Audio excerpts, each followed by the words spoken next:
好的，所以现在排球的观众跟我们一起来到的是大园的一个沙滩排球场。那在8月24号的礼拜六的早上，我们从9点钟要为大家来介绍的是2024年台中银行的亚洲沙滩排球公开赛的第2天的赛程。那今天的上午呢，主要还是这个分组的预赛。那首先我们来看一场澳洲对澳门的这个比赛。那现场邀请到的是于清芳于老师。那于老师本身除了负担这个严苛的行政要求、业务要求之外，本身也是一个室排跟室内排球跟沙排的爱好者。那个于老师前一次打沙排什么时候？哦，好久了。真的吗？真的非常非常久。我刚刚见他了，超傻的打高呢，我盖了，我高。现在下去的时候呢，根本就是踩都平衡不好。哇，真的是讲真话，有时候。在新闻我们也都很喜欢凹斗啊，不过真的都觉得说今天在球场上征战的都是真爱啊，都是真爱，真的是啊，天气真的是还蛮热的啊。不过我想对选手来讲，我想他们已经很习惯了。不过我们还是要稍微提醒观众，因为台湾毕竟比较是这个高湿度，所以我们昨天在离开的时候，还真的有一位泰国的选手是好像补水补得不够，有点整个这种全身痉挛啊，所以说还是要提醒大家。打球啊，这个补水是特别重要，而且要补充一些电解质啊，补充一点。不管是这个业余选手、专业选手，其实都一样哦，非常重要，都一样。对，好，我们来看今天的第一场比赛啊。今天第一场比赛，哇，这个大会1号种子啊，白叶斯跟 Johnson 跟白叶斯在昨天澳洲的整个第一组子，那他们在昨天仅仅1场的初赛，那今天要来进行他们的第2场的初赛。白叶斯在排名上来讲，他们是这一次大会的1号种子。对呀，那其实白叶斯跟这个 Johnson， 其实他们去年的时候呢，也到了澎湖来。那当时其实他们是2个是不同的队伍。那这一次呢，2个组合在一起。因为我们看到这个白叶斯他这个在上届他是拿到第3名。对。但是那个 Johnson 呢，他是第5名。那这次他们2个组合在一起，一左一右。那今天要遇到的是澳门的这个梁安莹跟罗永兴。那这个组别总共有3队啊，所以他们昨天仅出赛1场。那今天是他们的第2场。那当然贝尔斯他们的一个表现，其实在前一场比赛，面对这个泰国的 Jidapar 跟萨琳达是直落2的这个赢球，花了37分钟。那今天看看。这组澳门的组合能不能给这个澳洲的1号种子更多的威胁？好，澳门先来发球，罗永兴，哇，这第一个发球就可惜。今天早上其实工作人员做的这个前置工作做得相当的扎实，尤其你看那个场地都把水喷的真的是差不多几加仑，一直灌。对，一定要一直去这个注入一些这个所谓的一个水，让这个沙地不会那么烫。是。而且这个逻辑很好玩啊，这不仅是人需要水的元素啊，沙更需要水的元素啊。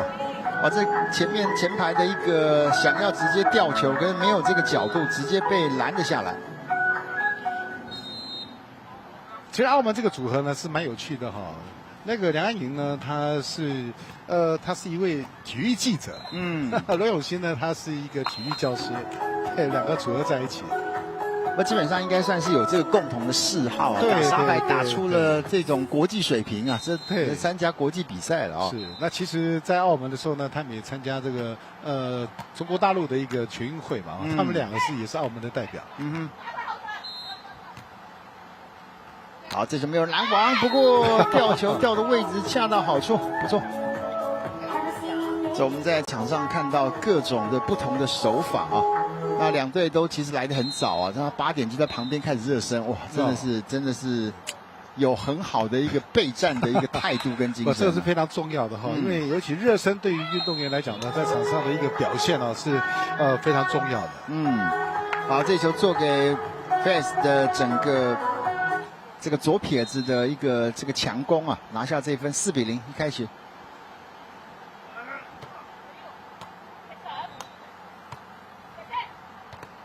球又被拦了下来，再来看第2波。这就可惜了，在起身的同时稍微就高度不够了啊。罗永兴5比1。哇，这个澳洲还是有一定高度的优势啊。所以说这个网口上如果不是做得很好的话，就很难过得了。哦，这球拦是拦到，不过拦网出界啊。所以我们看到这个在沙排，女孩子的身高是真的是一个优势。尤其你高，你再往前有拦网啊。所以我们昨天也一直提到的，就是说沙排的拦网其实是非常重要的。那你没有拦网，那只是挨打而已。5-2。好，再来看罗永信的发球。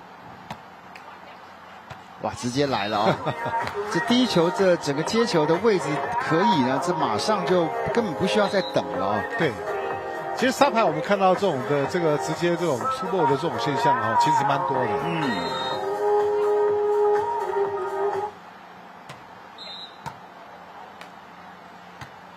修正过来，罗永信的出手，这球磅数不够哦。哇，打点也没打死。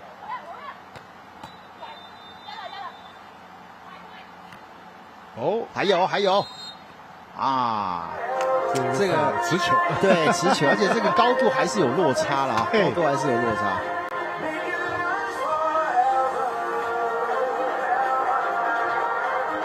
在网口上来讲的优势，可以很清楚感觉到澳洲有着绝对的制空权呐。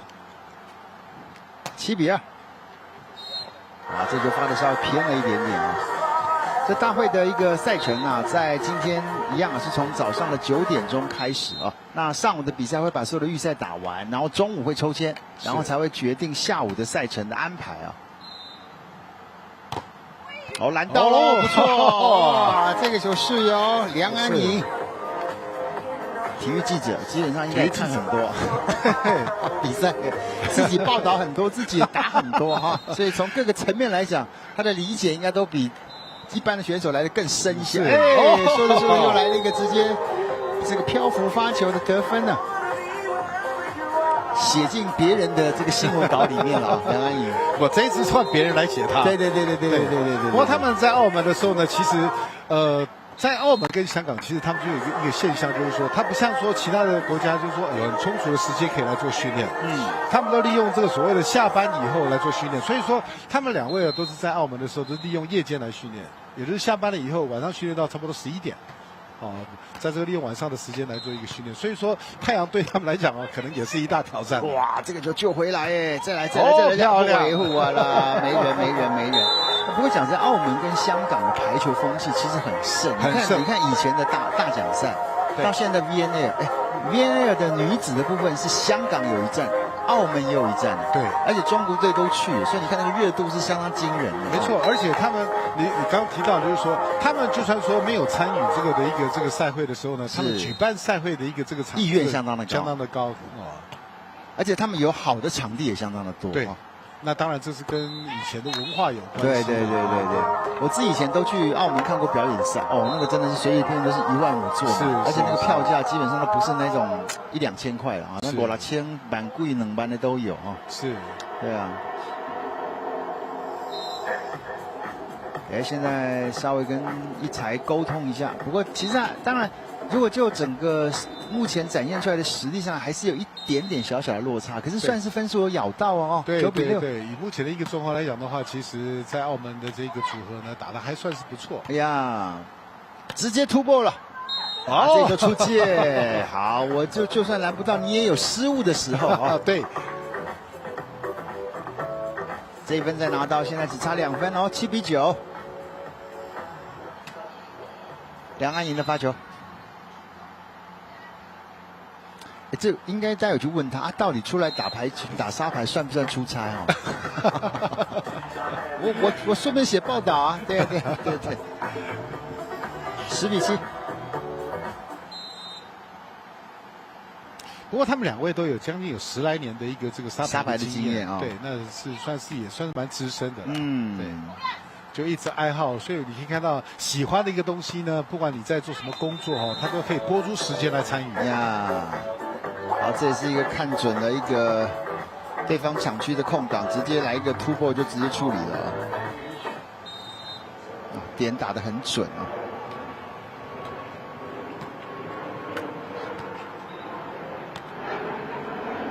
这也是很好玩的播球啊，因为在这个机场附近还可以观风向啊。今天风向不一样，说飞机起降的整个方向都完全不一样。对，我今天看到的是在这个起航的航道上面，真的。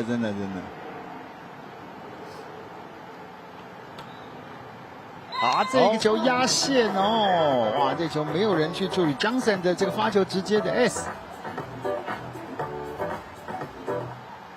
好，再添一分，目前这个组合的一个成绩啊，13-7，还是直线哦。其实算起来，现在风比较小一点哦。对。现在是完全几乎是没有风的一个现象，所以在整个的一个比赛的过程里面呢，就比较不受到这个所谓风向的影响，完全要靠技术。好，双方加总起来14-7，21分啊！现在再是一个换边，而且继续暂停。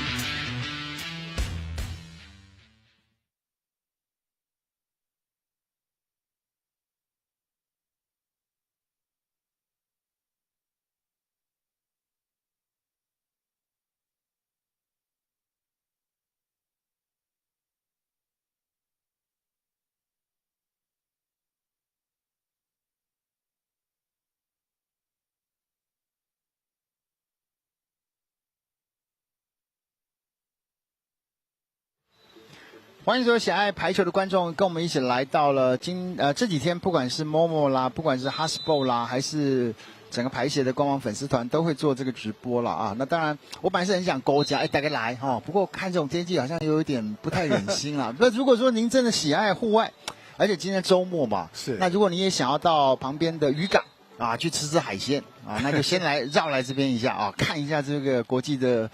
这个亚洲的沙滩排球公开赛啊，其实现场还是蛮热烈的啊。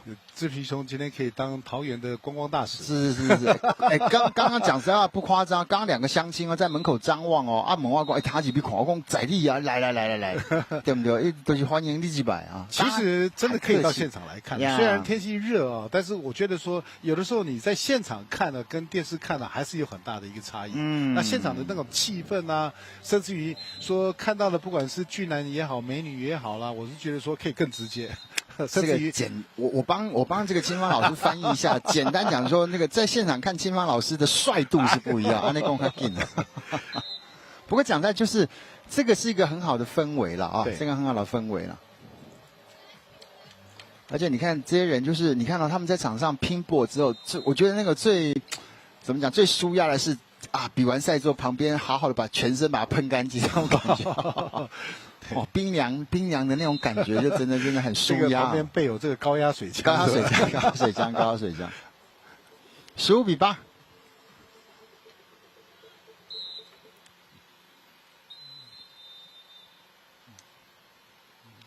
好，菲耶斯的发球，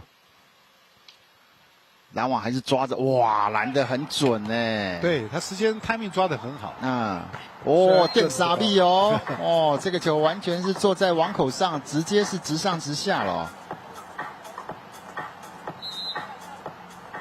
好，这分也是让澳洲的组合拿下，他们是这次大会的1号种子，他们的 FIBA 的排名啊，在积分上来讲超过800分了。拉长再来，打长线，好，救得不错，好球。直接突破，哇，又是一个大空档啊！这个球完全不等了。所以说，确实啊，在青芳老师这2天跟我们在转播也一直在跟大家分享，就是那种观察真的很重要啊。对，看着对手的站位，你就随时可以做一些应变跟调整啊。其实经过昨天1轮下来了以后呢，大家都已经针对的这些各国的一个选手里面都已经算是知己知彼了。因为在整个观察过了以后，大概都可以知道说谁的特性在哪里。那我们看到了，就是说，像这个 Fidges 他在今年2024的一个部分来讲的话呢，其实他的成绩，打这个巡回赛的成绩算是不错的。那也拿到了有2次的一次这个是所谓的一个冠军了。那这2次都是在澳洲的。对。那 Johnson 他也有一次是冠军的。那当然我们可以看到他们这个组合是蛮有趣的哈。可能我这个的一个赛会里面呢，我们2个来组合，下一个赛会我们就拆伙。对，所以他们这个组合呢，就是说随时变来变去的。所以刚刚这个志平兄有特别提到了积分的部分，积分的部分呢，我们看到这个两个人虽然在打的时候，他们的积分是不一样的。对。我讲在这，也就是澳洲一方面打沙排的也不少啊，所以大家都可以稍微组合换一下啊。对。那球拉开，好球，好球，好球，点又打出来啊。好，在这个暂停过后，在整个比分上，澳门虽然说还是有一些小小的差距啊，可是可以看得出来，他们还是打得相当有经验啊。对。那基本上我们可以看到，尤其是说在整个的一个过程里面，算是有模有样了。该拦的时候呢，他们上去拦，也可以拦到球哈。那该守的时候呢，他们也退下来，在整个的防守上面也有算是不错的表现。好，47两边加起来是28分啊，换边。那今天的这个比赛第一场啊，我们刚刚在现场看到澳洲的组合跟澳门的组合，接下来的3场就还是会有这个中华队的一个出赛啊。对。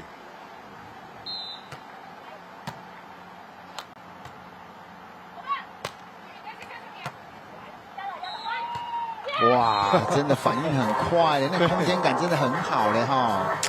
其实有机会了，对，有机会的时候，你可以看到这种机会，他就来，因为澳门几乎拦网的一个比例比较少，所以你可以看到澳洲来讲的话呢，几乎在网前的第2颗球是高球的，他就来出手了。这有时候这种运动这种逻辑，就像比如说打沙排，就是你看这种阳光下，你看刚刚那个突然间的一个变转身哈，对，冲刺，然后再仰起头来直接扣。你要懂得享受阳光之外，就是说那个习惯，就是说对阳光的那个恐惧，你抬起头来，你还是会看到阳光啊！你怎么样去习惯这些东西哦？不过还好，你可以看到现在几乎所有的选手里面在比赛哈，几乎啦都是会戴着太阳眼镜。那所以是这个的一个我们说抗紫外的一个部分，或者是抗阳光的一个部分呢，他们已经有习惯了。因为他眼镜的一个部分来讲的话，他们都习惯。比赛结束，澳洲队以21-10获胜。澳洲在第一局是21-10先拿下。我们休息一下，回来看第2局。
欢迎所有的观众，我们再回到在桃园大园的这个沙排的比赛啊，在此刻进行的是2024年的亚洲沙滩排球公开赛的一个桃园站。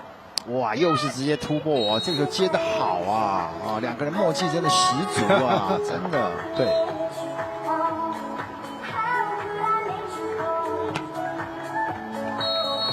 贝斯在这个球的出手上是干净利落，左撇子的选手啊！这球没接好，有点危险，应该已经是一个连击了啊！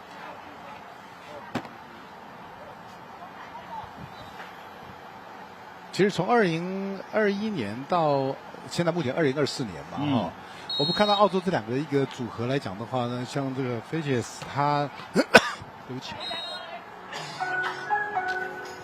他在这整个的一个赛会里面呢，他大概拿下了有63胜，哇哦！然后呢36败，这个战绩算是相当不错，相当傲人啊。对，那Johnson来讲的话呢，他大概是45胜这个有33败，这是他个人的一个这个战绩。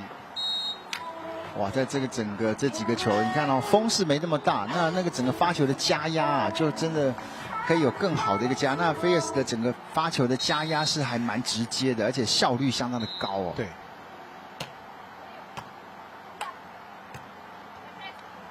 这其实可惜戏啊，在澳洲每一年的黄金海岸的地方，它其实每一年办的沙滩是沙滩赛都办的非常的多，就是巡回赛，所以他们在国内里面来讲的话，也办了非常多的一个场次哈。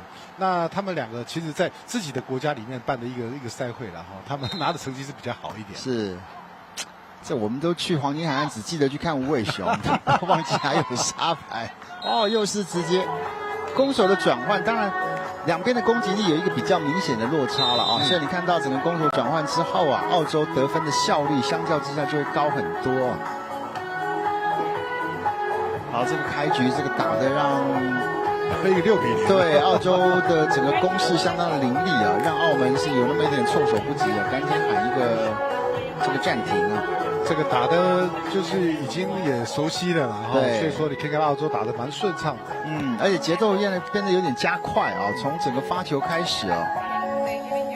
那其实，在澳洲他们据我以前在参与的时候，就会跟他们聊到的一个状况，就是说，他们在澳洲的一个赛会，其实他每一周都有赛会，那这一周可能这个礼拜会在这个地方，下个礼拜可能到另外一个城市去，就在他们澳洲时常在巡回。我慢慢就了解为什么澳洲露营这么丰盛，就是露营车开着一站一站跟着走，对，所以他们的营地啊还要预约。我记得我那时候去的营地，你不早点预约还预约不到，对，他们营地就做得很完善。那旁边有很多在海边，就真的有沙滩排球场啊，一些戏水池什么，就哇，你就觉得这种又是生活啊，又是这些运动，好，再来6比0，漂亮，拨起来哦，好球，好球，好球，哦，这反应的速度还是快啊。好，防守啊，这次的位置让开。所以有的时候就真的是啦，你知道对方的攻击的那个起身的一个位置，马上往后退，可是那个角度有的时候要全部能够顾得到嘛，是不像单啊。对啊，其实你看澳门他的一个策略就是说，我就尽量把你送到底线去，让你跑。对，你在这个其实沙盘你可以看到，当你在跑的过程里面呢，其实你的攻击性就没有那么强了，那可以让自己制造更多的一个机会啊。好，澳门拿下第1分，1比6。哇，来右北灯啊，右北灯啊，对。不过你可以从刚刚这些小地方啊，你真的去看的一个重点，你看菲尔斯他在刚刚的那个追求的那个第一步跟那个速度在沙滩上，你不会觉得他是在沙滩上跑步哦，对，脚步相当的快，没有那种顿呆的感觉哈。对啊，所以说这个脚步很重要。有啊！这个球扣得漂亮，罗永信。不，有的时候就是跑沙滩是一个，因为他毕竟那个力量有时候被吃掉，所以你要习惯，要不然你那个力量是不好拿捏的，对不对？所以这个我们看到，我们现在一直在谈的是沙地，对我们一般很少在沙地上面跑来跑去的，我们就觉得很难，寸步难行。对。但是其实经过的训练了以后呢，这个沙地对他们来讲跑起来应该也不会太大的，像地毯一样软绵绵的，草地一样，草上飞，有这个 feel， 这个 feel， 因为是适应的问题呀。7比3。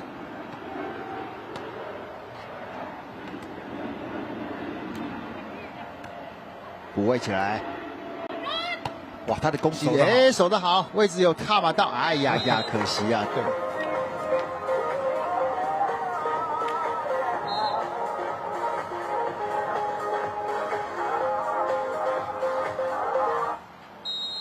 所以我们看到，其实还有沙排里面的防守的一个状况，比如说像刚刚澳门，他防守起来的一个模式，这个球就是一直要往这个所谓的往边去这个我们在室内的一个状况，就是说，因为有前面有举球员，所以呢，我们球都要接到那个地方去。沙排其实没有办法，因为你2个人都退位在防守，是退位在防守的时候呢，你又要送到这个往边去的时候呢，其实你是增加你的队友的负担。其实有的时候就是挡高就好，挡在你的原地，让这个你的一个队友能够马上来做接应，再来处理下一个球。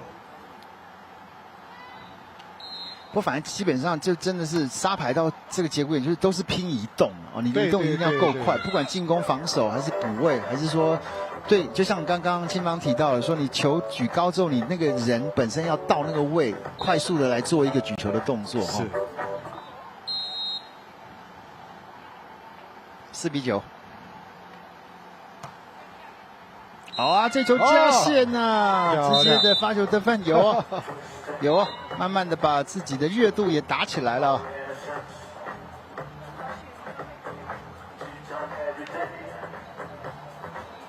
其实有的时候这种就是要办活动创造需求了。就比如说，你看，如果台湾很多人大家都喜欢打沙排，太阳眼镜会不会就卖得很好，对不对？是啊，那其实我们说了哈，不一定打沙排，台湾太阳眼镜就卖得非常好，卖得很好。这种运动型的了，运动型有一阵子很热，这阵好像看起来又比较少一点。好，这个球力量放慢，直接突破，哇，很多你看到他很多，他几乎是看到前面的没有人在拦网的时候，第二颗球就出手了。FAS 的整个机动性真的很强，因为对他来讲，他刚好是左手。对，而且他的整个脚步又相当的轻盈，弹跳也速度快，经验又好，眼界又开。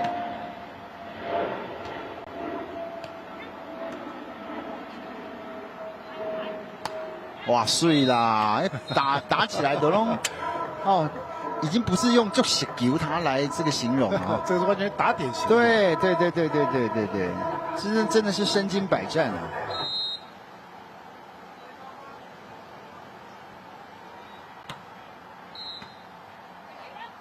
哦，来了，漂亮，哦，救得漂亮，哇，反应速度是真是快啊！哇，这个球有一点被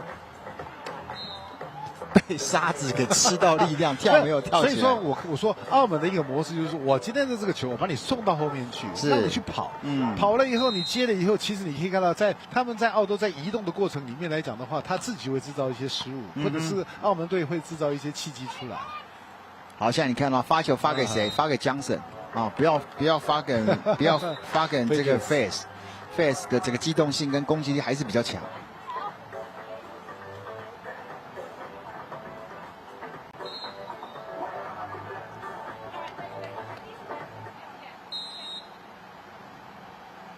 Johnson 的发球，12比6，短球没有用，来看看这球往后面把举，哇，个人的移位打对角，而且这个球特别的低，特别的靠网，真的的一个移动啊 ，Fages 的一个移动非常快呀 ，Fages 的整个移动的速度啊，还有那个瞬间加速的能力啊，13比6。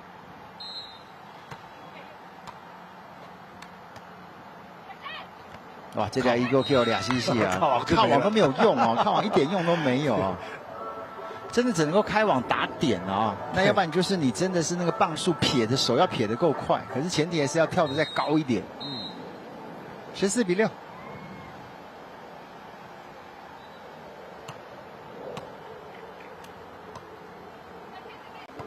斜线背的哦，单手对，相当有经验，相当有经验。再一次，哇！这球再进的话就欺负人了，真的。啊 ，Face 真的是什么招都有啊。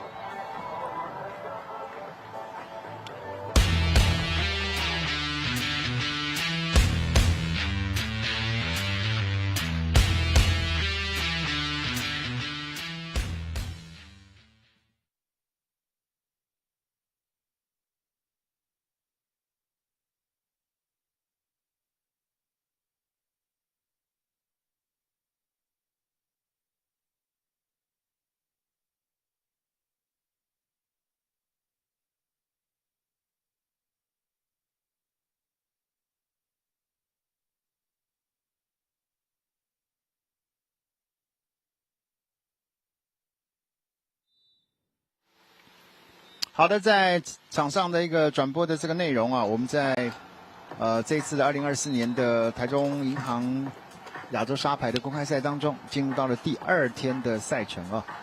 那824的整个上午还是会把各个分组的预赛打完。这次男生有15队，女生有13队啊，那都是分成4组。罗永新的发球，目前7比14，又是一个突破，直接。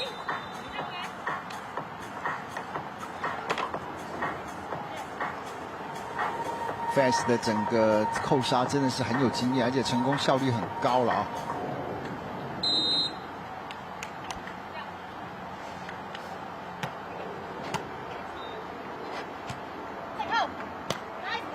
好球，好球！这就是对澳门来讲比较好的得分方法啊。对他现在一个打法，你可以看到他是打的比较长线的一个模式哦。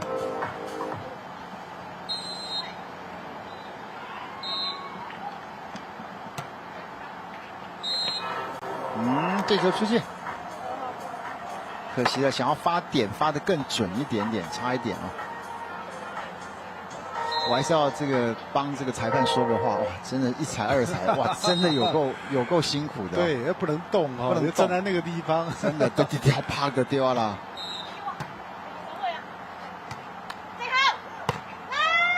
好球好球哦，这个攻势的推展推得不错哦，很敢打，很敢打。不过现在像这种户外的这种比赛，你就发觉旁边有类似那种类似蒙古包了啊，就是里面有冷气有什么，要不然真的讲他会把这些人给晒干哦。对，那个我们那个里面也设置了这个选手的休息区在里面。对，要不然的话真的是选手在这个地方太热了。对，那其实到世界各国都一样啊，只要到户外去的一个情况，现在的整个的一个暖化的一个气球暖化的一个现象啊，对，其实气温都变得逐渐的上升。而且我来到这儿发觉最让我意外是哪里最凉？厕所最凉。哇，这一次强烈的扣杀，结果出界，对，偏掉了。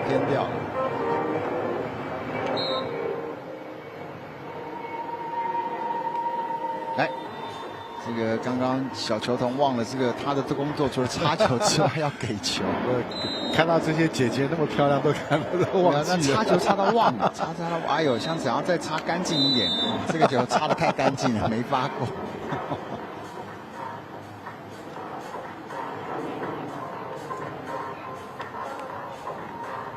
接这个球筒也真的是相当的辛苦啊，不过他们也真的是，你看拿到球第一件事就好好的把球，因为一定上面会有一些沙子了。对，而且你可以看到他们在给球，不像室内啊，室内的沙排他们给的球是直接就抛过去，他们不行，他们要直接亲手奉上啊，亲手奉上，因为呢好不容易把球擦干净了，掉到地上又要重擦一次。对。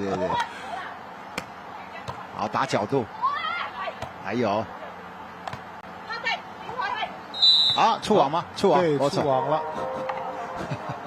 干的触网。贝斯，这不是你的工作啊，你主要是在后面准备攻击的啊。这个拦网主要是Johnson的工作。对，他很年轻啊，贝斯他才19岁，19岁。对，Johnson 25岁啊，两个人呢差了6岁，但这个组合其实是真的也相当不错，身材差不多。11-18，还有哦。啊，这球没接好。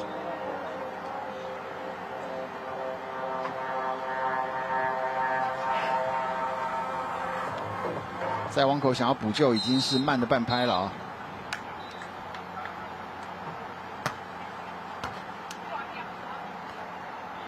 靠了，哇，真的是有磅数有角度哈，有磅数有角度。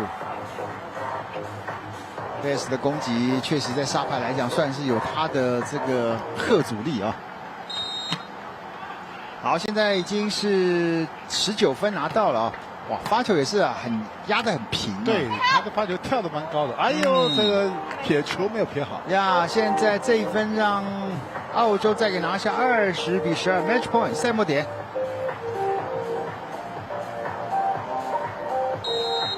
不过澳洲真的是运动大国了，各个单项随便要找那种，不管是篮球那种高又壮的，还是这种排球高又瘦的，都一票啊。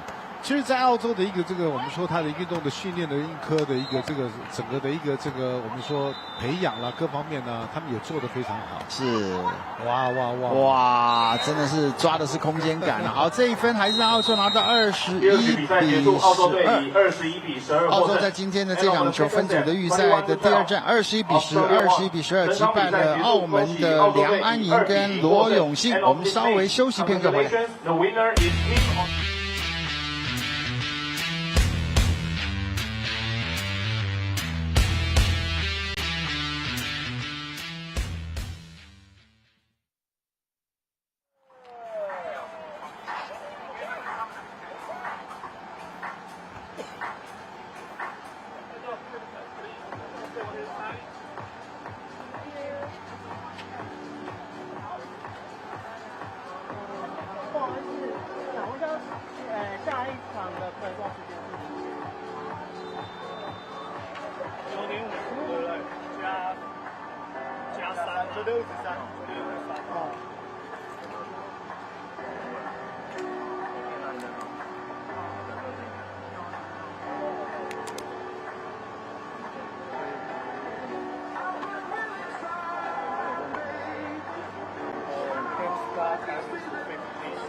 好的，我们看到在第一场的整个比赛啊，澳洲的1号种子Bias 跟Johnson 是21比10、21比12，看得出来了啊，他们的各方面的实力还是要比对手来的是更全面，而且更完整，而且呢，可以说是打起来是信心十足。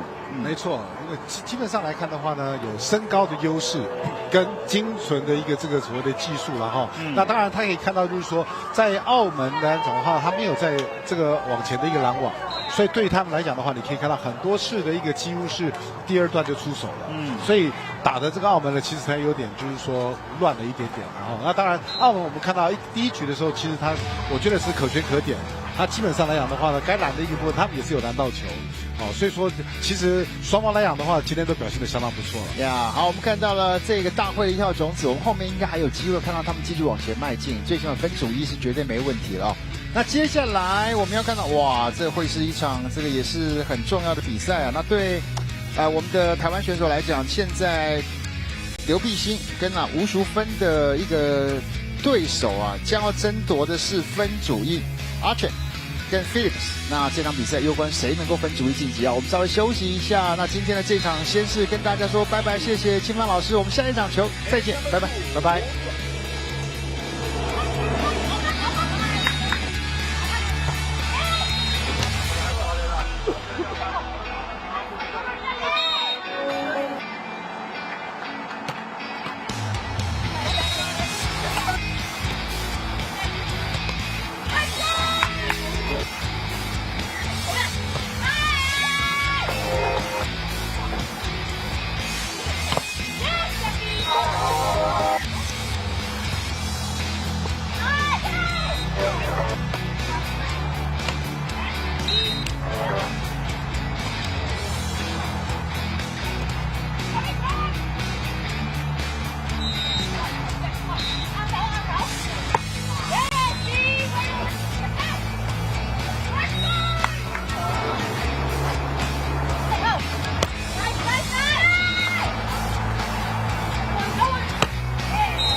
So, nice to see you. Okay, I go to the ticket. Okay, okay.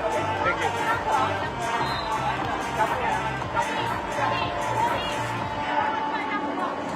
做吗？好。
所有现在沙排的观众，大家早安！在礼拜六的早上，我们时间是8月24号的早上啊。那我们所在的位置呢是在桃园的大园。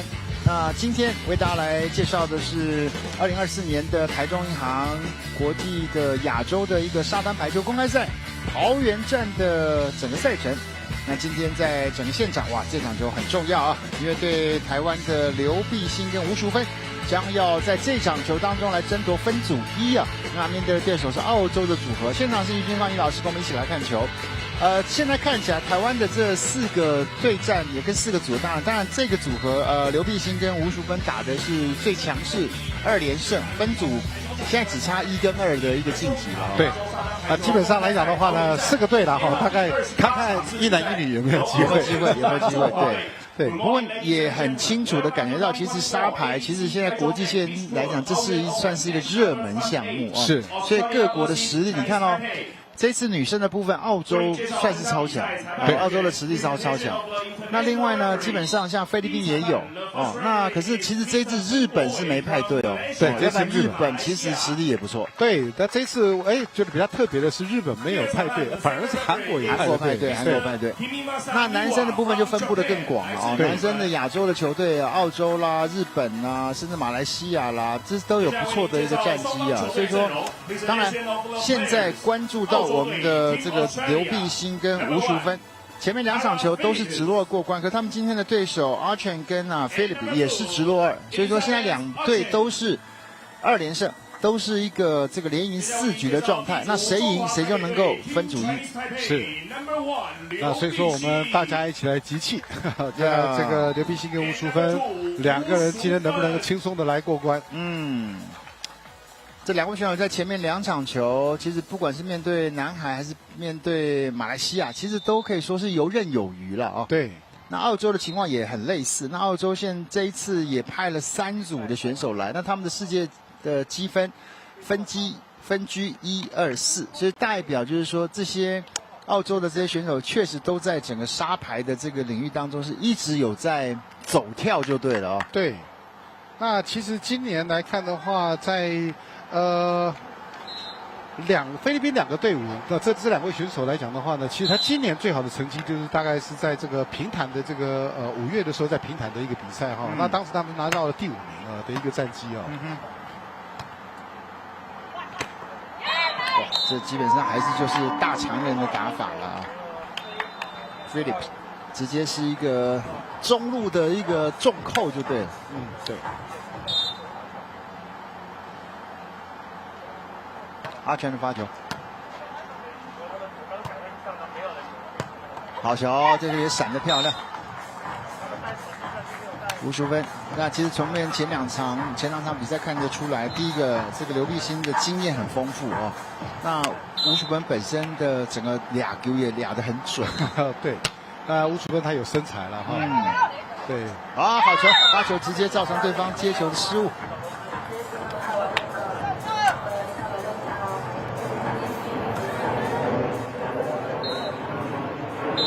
2比1。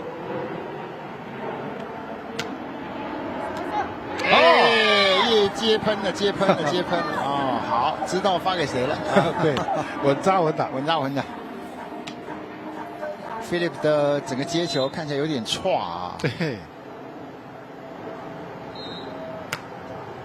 发长。手漂亮，再来。这球要再抓往直线送，可是没想到对方这么高啊！哇，我猜这球下不了这树耶。对。哇，掉不过去耶！太高了。对，他太高了呀。吊球的位置要再思考一下。打长，这球挠印吗？对，挠印了，对。力量有点收掉了啊。这个点有点放低了呀。对。反正基本上，这就是我们面临的问题。你遇到这样的一个欧美选手，你就是要用力跳了，你就很难说轻松跳。那其实当然，我们看到淑芬的一个部分来讲的话，他刚整个的进攻哦，他一直在观察着对方了，所以因为这个观察的一个这个的状况里面呢，让他自己时间放慢了。那这一次就比较好一点。好，双方再加起来7分，要换边，4比3。哎呦，沙排我很少看到不走网子的，直接走两侧的。我现在体力好，所以绕外一侧就不会浪费时间，对不对？真的是体力不好的时候啊，跟往回的。不是体力不好的时候就不想走那么远，不想走那么远。对对对，4比3。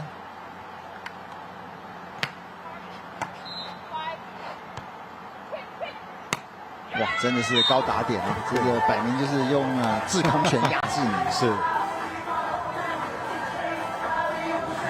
打沙排跟打这个室内还是有点不太一样。如果你真的身材够，你现在磅数不这样特别重，那个过手就真的很多点可以打了。对。哦，是，聪明啊！所以你可以看到，其实我们沙排的一个出手，它都是比较慢一点，因为它要考虑的面向比较多一点除非说他这个球，第一个就是完全看到，就是说我看到这个点，或者是对方那个拦网没有人拦网的情况之下的时候呢，他可能就是会出手比较快一点。好，出界，哎，这一球裁判啊，触网啊，触网，对呀。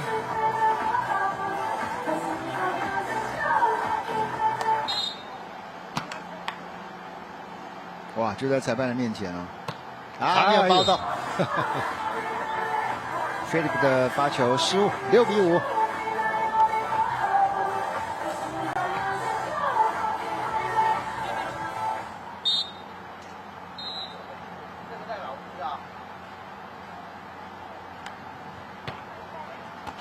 哦，发的不错。对，这个球有吃到，一个机会球来了，看刘碧欣，来了。哎呀，送过去给对方，那架不菜啊！看到人就送，真的哇！这个球做的实在是就偏差的稍微多了一点了，比较可惜一点呀。要不然刚刚的其实发球已经有这个让对方这个产生的一些破坏性。哎，聪明，这球完全也是一样，有点过头之后马上就是要往后场送啊，刘碧欣。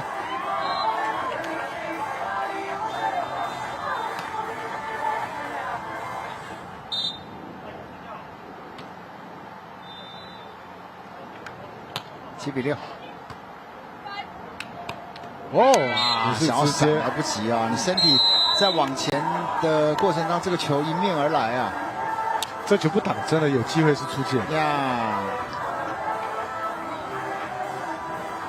7比7。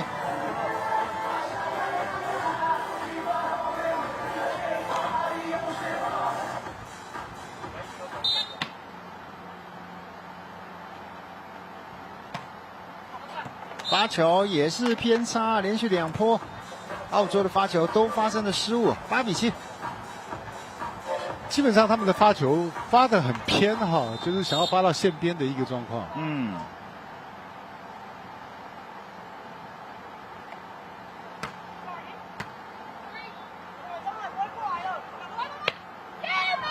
这摆明像这种球，当然你也不可能不去来，要不然像这个球就因为举的位置也比较没那么靠网，而且也比较高啊，所以说他也只能够吊一个球的概念哦。其实有时候你看到他如果说已经很早进来到这个网边的时候呢，其实以一般女孩子来讲的话，没有什么对强击球应该不太可能，对，就可以看到往后退，稍微往后退。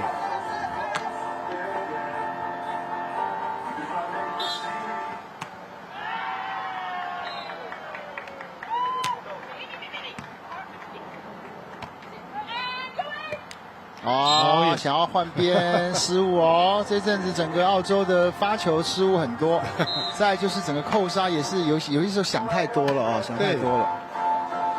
好，现在领先2分，10比8。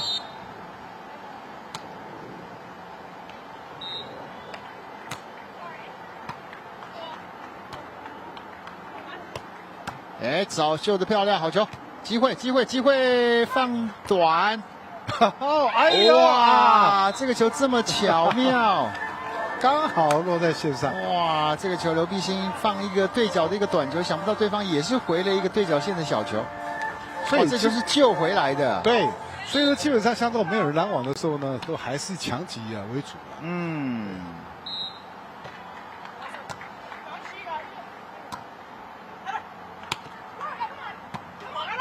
来，还有，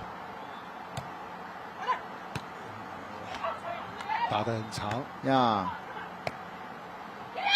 哎呦，真的是身材球了啊！真的是身材球。哇，这种球真的是身材，你还真的要够高大，你要矮小一点，这种还够不着啊。其实可以看到澳洲啊，他基本上真的打的这个角度呢，他算是打的比较偏的一个偏边线的一个区块啊。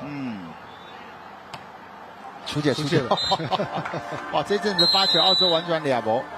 好，现在11比10，双方换边。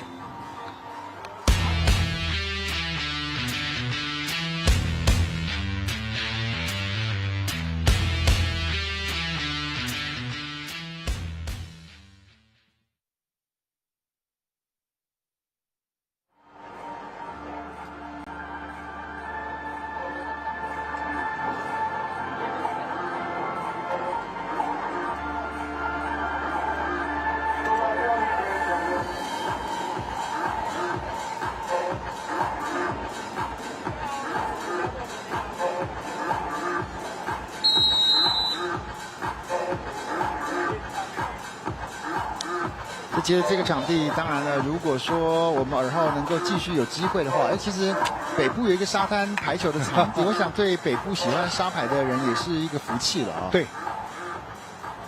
其实这种的一个运动设施哈，能够去广建了哈，它就能够推动国内的一些运动的一个风气啊哈。其实要平这么一段地弄沙进来，也不容易的，对，不容易。不过这块场地算是保养的算不错，对，因为你可以看到它整个的一个沙地的一个部分呢，它算是还蛮完整的哈，因为在这个地方它周边都有一些护栏啊之类的，对，所以可以挡掉了一些风哦。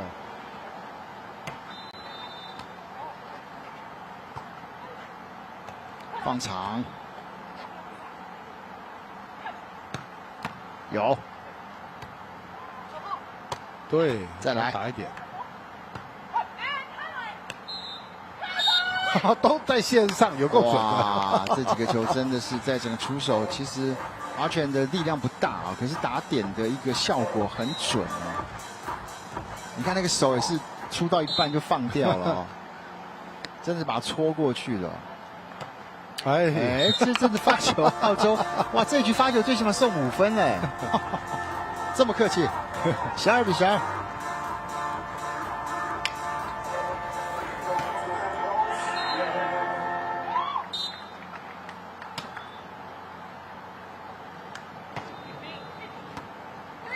有了，总是会出界的嘛，对不对？哪有那么准的事情？不过不是阿全的，是对，是 Phillips 比较有小状况。所以今天就是像这种状况，就像这个志平兄分析的，今天我就全部的来攻你这个。对啊，就打这个点，哇，真的哈，你还是可以感觉出来，就是阿全的整个稳定性还是有比较高一点点啊。所以有时候在比赛的时候，真的要看临场。这2个人有可能，他昨天状况很好，但今天你发现他状况不是那么好的时候，其实今天他就是你的目标啊。呀。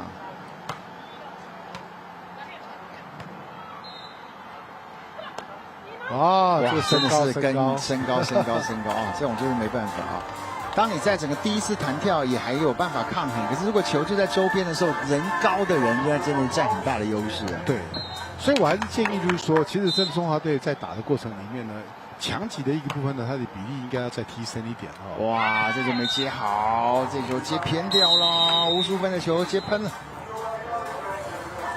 15比13，双方换边。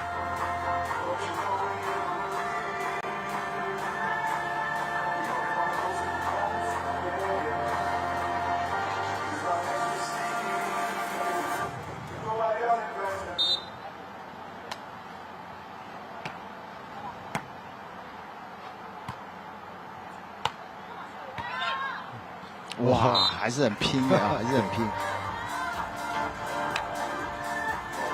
哇，这个球包的一个斜角，这包的角度相当的漂亮啊。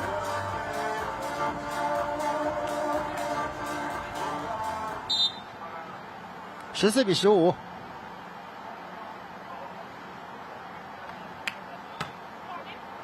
好，不错的发球，接球喷掉。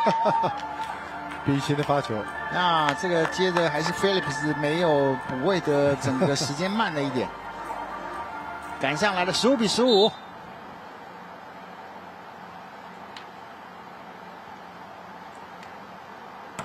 再来一个，哇，真的，哇，这个九流必星的这个发球很杀哎哦，超杀的。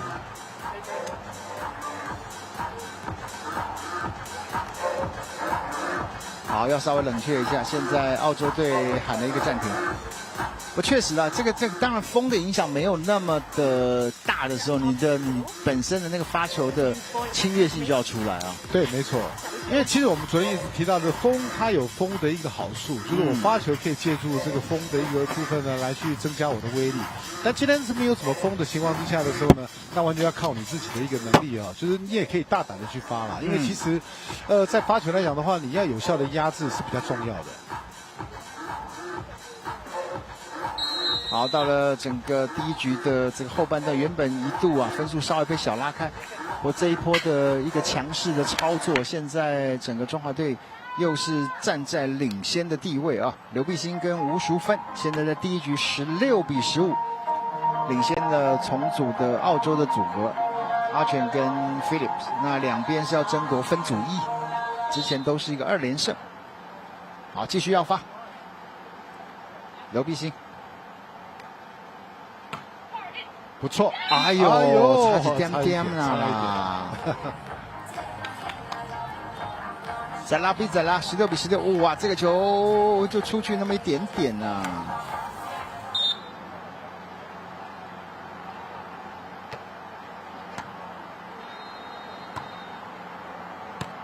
哇，这个大波丢，发波丢，对，你看那个球出去啊，旋转够不够啊？就是说这个球有没有戳到啊？所以打排球真的手腕好的人真的占太大的优势了哈。没错，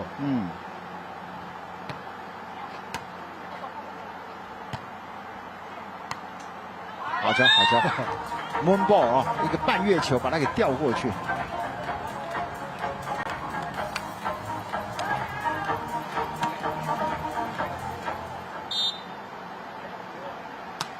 17比17。哦，刚好，要漂亮，突袭一个，这一分漂亮，18比17啊！哇，为什么这球的整个弹道真的很巧妙啊？突然间放短，那锁定的还是 Phillips。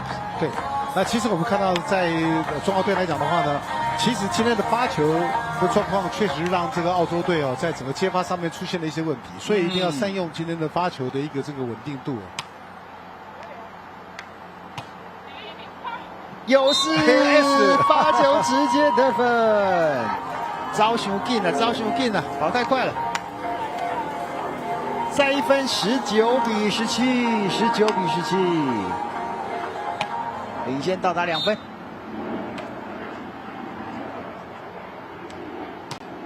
再一个，再一个，漂亮漂亮，还有站稳。哇，这个打的位置那真的是蛮刁钻的。对，蛮刁钻。那其实我们看到吴淑芬她在后退，没有拦网后退的时候呢，她一定要注意，因为她要自己知道现在退位在什么地方，她手举起来能不能挡到这个球。那因为你在退的时候呢，其实我们看到很多你退的路线，对方他也会攻击这条线。哇，这个球没接好啊！必须的一个这个接发球的时候呢，手收了一下。哇，这2分又让澳洲给赶上来了，19比19。还有机会了，先抢一个20分。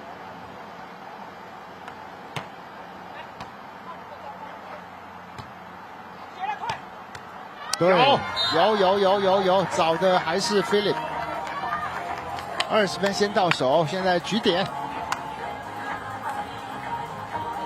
好，又轮到了是刘碧欣。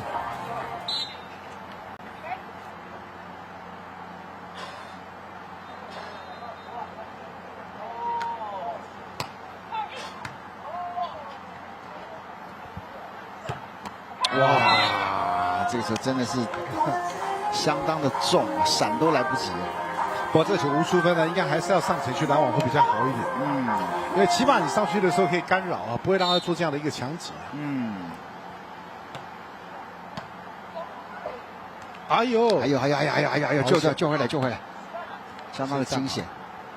就推了，有机会来了，要强击，敢打，吊小，再来1分啊！刘必兴，还好这个是掉在网边了，要在后面一点的时候又被捞上来了。真的，这分拿到现在21比20。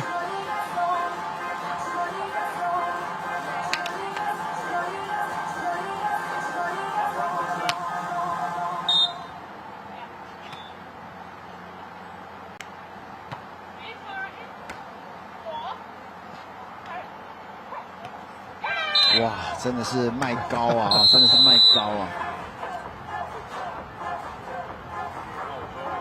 哇，这球做的真长啊！轻轻的往你的手边一推，所以这个拦网的时候呢，其实还是要看球的哈，不是只有跳起来而已。21比21。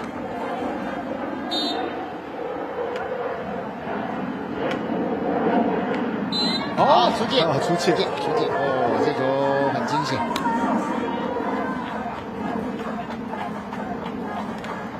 好，再次的机会。22比21。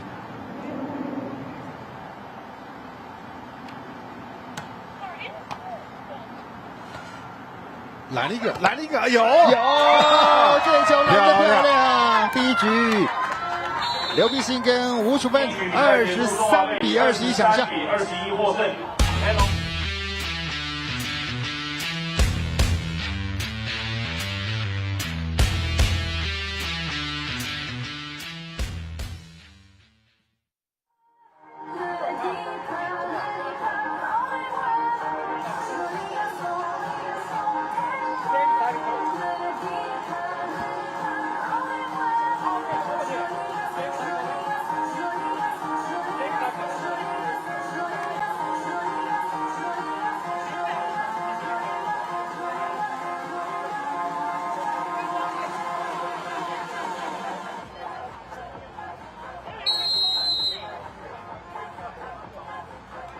现场的所有辛苦的工作人员，我们今天在这一场的赛事特别莅临现场的贵宾，我们为各位介绍桃园市议员徐其万徐议员到了现场，来感谢大家。第二位要介绍同样是桃园市议员游吴和游议员，来为各位介绍我们大园区海口里的里长郑宇成里长也莅临到会场，谢谢。好，这第一局真的是很不容易啊。那我们看到，在整个桃园这边来讲啊，也有这个当地的这个市议员啊来到了现场啊，看看能不能帮我们争取更多沙排在桃园推展的空间呢？漂亮的漂亮，再来！哇，真的是卖高啊，跟不上啊。对。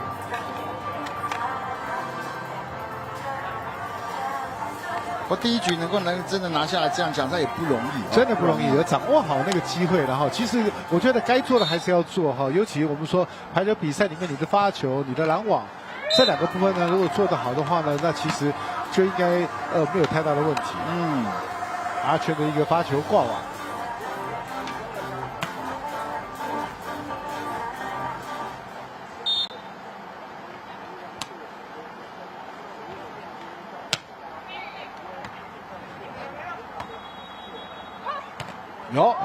这球，哎呀，可惜，这球判定了，这个犹豫了一下，对，也是判定这球是出界啊。对，这主审呢就看了这个复审一下。对，这个球还是有弹得起来，有弹到手。没有注意到，哇，这真的是在。因为人不多，就2个，所以你随时都要这种集中精神啊。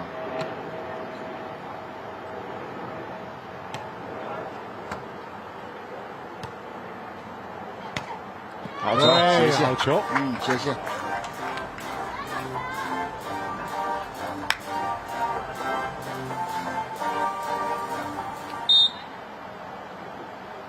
2比3。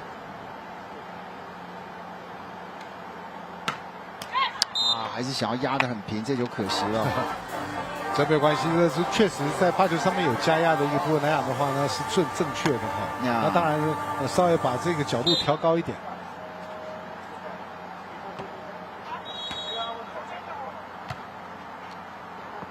好球！哇，聪明啊，对，聪明啊！哦，刘必兴这个球是完全看对方重心的一个往前扑的同时指头往后场掉。哇，这个球真的完全出了对手的意料之外，反应的时候已经来不及了。阿全要准备要在急刹车回身，这根来不及。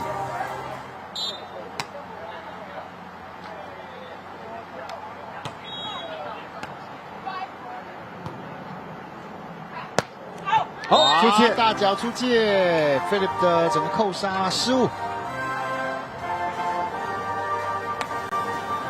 ，4比4。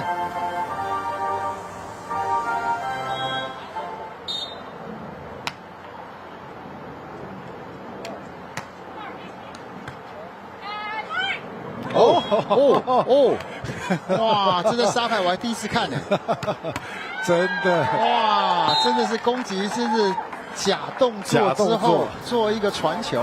不过这个球并没有骗到中华队，因为中华队没有上来，可是骗到他的队友啊，队友吓一跳。我上一次看到这个动作是看 VNL 跟那个对，跟奥运的石川佑希。其实这个球队台打得很熟练了以后呢，他就可以展现出各种变化。那当然现在除了靠这个技术以外还要靠一些战术啊，还有一些骗术。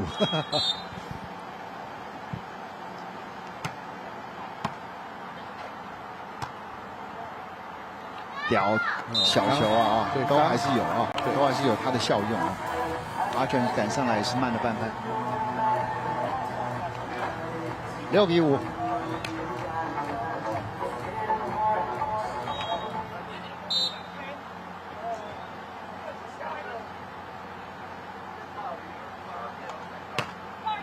够平哦，再来1分啊！今天必兴的发球不错哦。哇，今天的发球真的是让对手吃足了苦头啊！哇，降得好快啊！你可以看到他整个的压得很平，再加上他有速度，所以这有速度可以去影响到对方的移动跟判断。好球，又接盘，机会来了啊！这个应该起来看看，敢打一点。哎呦！哇，浪费掉了，对，浪费掉了。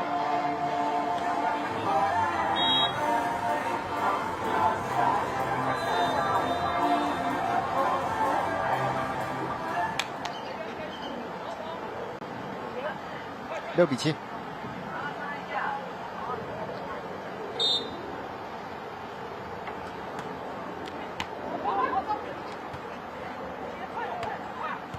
好球，好球，好。对。抓你在后退的时候可能的一个这个空档，对，把球再送长一点，这是一个好的现象。所以在整个两个的一个沟通的战术上面呢，搭配的不错。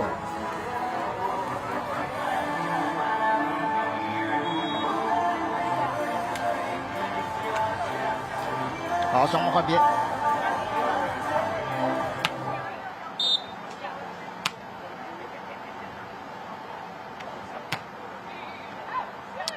发长，这球可惜了，多了一点。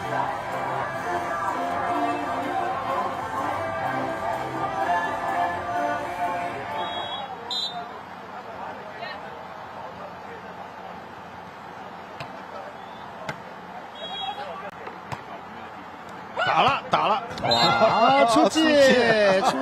阿全这球的整个出界，应该主持下来看一下吗？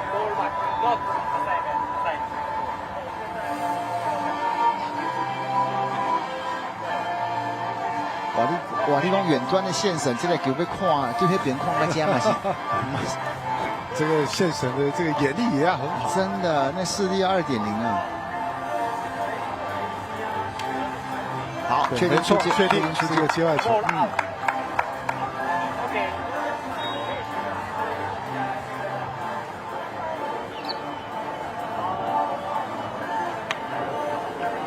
9比7。好，再轮到刘碧所以可以看到我们裁判的一个部分来讲的话，这是一个我觉得蛮正确的，就是对方他有质疑的时候呢，你自己亲自下来看清楚。因为沙地来讲的话呢，他绝对有他的痕迹在那个地方，只要那个点没有看错的话呢，那基本上就大概是没有问题。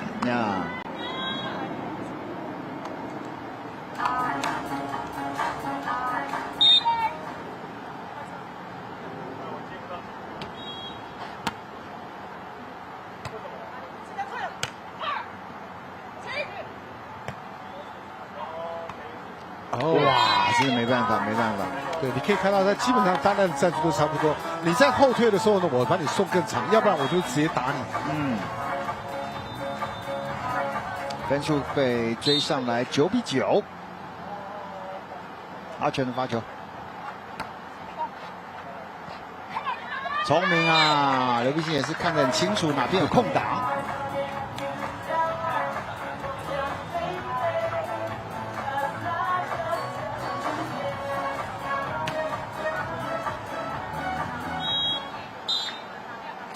10-9，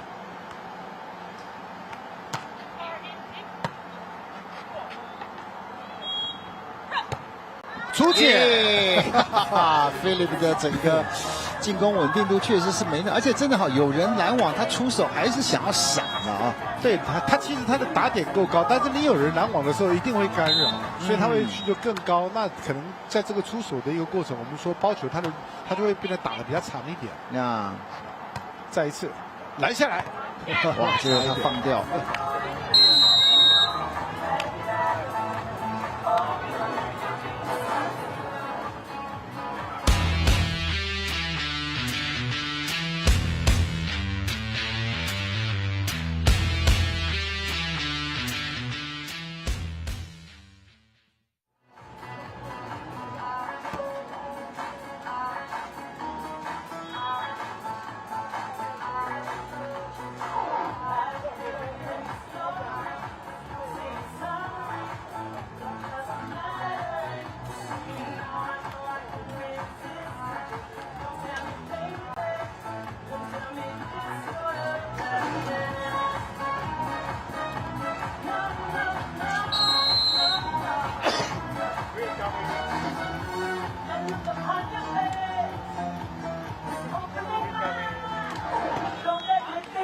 我们看到这场比赛，现在这第2局打的还是难分难解。当然，对分组的一个排位来讲啊，当然能够在两边2连胜的前提之下，谁抢下这场就等于是分组3连胜啊。那第1局其实在整个比分上来讲很接近，可是我们的这个刘碧欣啊跟吴淑芬啊先抢下。哇，这个球在后退的时候，那个重心的转移真的还是很难呐。不过这个球来讲的话呢，是有点惊险哦。那淑芬这个球呢，我觉得说应该要养成，我一直强调养成，要强扣啊，因为这个球是刚好他在重心的一个转移的过程没有衔接好。过头，过头，拉爆，漂亮。好，再把分数稍微拉开，13-10。要乘胜追击啊！又刘碧欣的发球，看能不能再赚一个 S。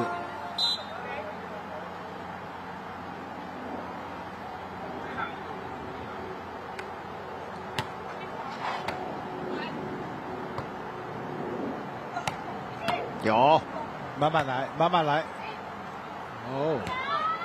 再1分哦！刘碧欣这球也是掉的恰到好处。阿全已经扑上来了，可是还是来不及。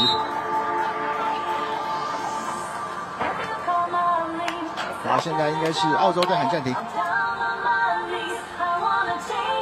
有啦，其实可以看得出来，在整个澳洲的队形上来讲，还是有比较明显的一个强弱一点点的差别了啊。对，那当然在防守，我们说强的防守了哈。那当然我们看到先讲中华队好了。中华队其实在整个的进攻的过程里面，我觉得有点惊险。像这种的小球的一个这个拨掉来讲的话呢，其实是攻击手他自己的一个站位，就是起跳的点并没有站到一个比较适当的一个位置。其实这种球如果对方拦网个子比较高的时候呢，其实就比较危险一点。那澳洲队的一个防守来讲的话呢，其实他今天他针对的这个前面网边的小球哈，他的一个移动的速度是比较慢比较慢的一个人。其实就是说他后防的过程里面，他并没有完全去掌握到对手他攻击的那个当下的那个形态。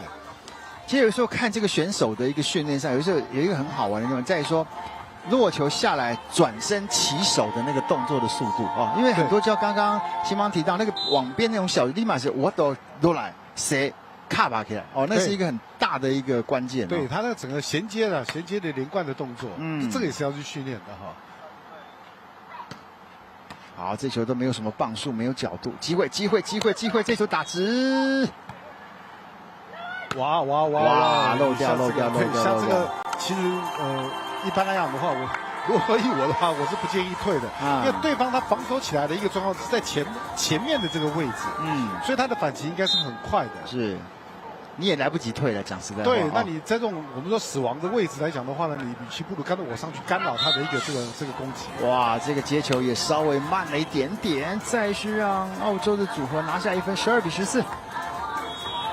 这个还是要把分数稍微拉开一下，因为毕竟澳洲它还是有身材的优势哈。那在网上的一个部分呢，他们还是会有一些优势在这里面哦，所以中华队要特别注意。哇，这2个球都没接好哎，哇，可惜了。好，现在分数追上来只差1分哦，13比14。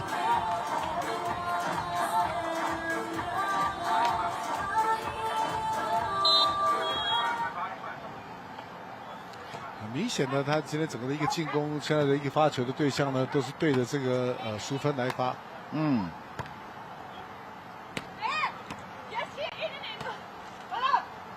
还有邵一翔，触网，这是我们的得分。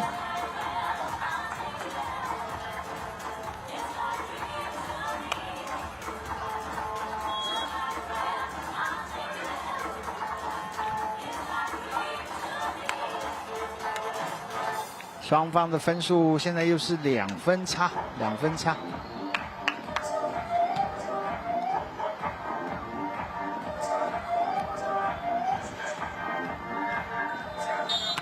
所有的发球，看能不能给他一些压力，让对方，哎呦，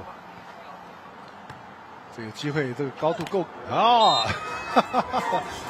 今天 Phillips 的一个攻击啊，其实这种高球来讲的话，他想要起来用强击啊，所以今天他要么就是出界，要么就挂网，今天比例很高。哇，出手一想要动作一大，那个时间就不对了。对，所以淑芬呢还是发给这个 Phillips 应该是比较好一点。对，这球突然间来了风吗？风给阻挡了。这个是对我们来讲是好事，17比13，领先的分数到达4分。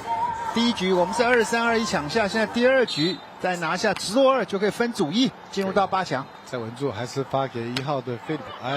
又是一个 S。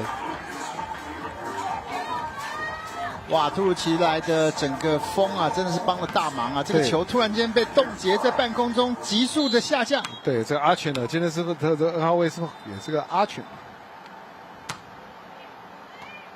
没人！哇，再一分啊！连续的发球，连拿3分啊！关键的3分，现在19比13了。哇，差距到达6分了啊！这个志平兄，你有没有觉得这个全身都凉起来了？真的，完全是觉得就回到20度的感觉。哇，这有的时候真的是来得很突然啊，完全无法预料。这个时候可以看到澳洲队呢，就稍微的来拖延一下小小的一个这个战术，稍微缓一下，看能不能。对。那他大概手上了哈，他就有点在擦伤了。对。有的时候在救球的过程里面呢，这个去跟沙子的一个这个摩擦，那产生了一些擦伤，那就要求来做一个稍微的伤口的简单的一个清理。也让对方的发球的这股气啊，稍微给挫一挫啊。那同时也争取一些伤停可以缓冲的时间。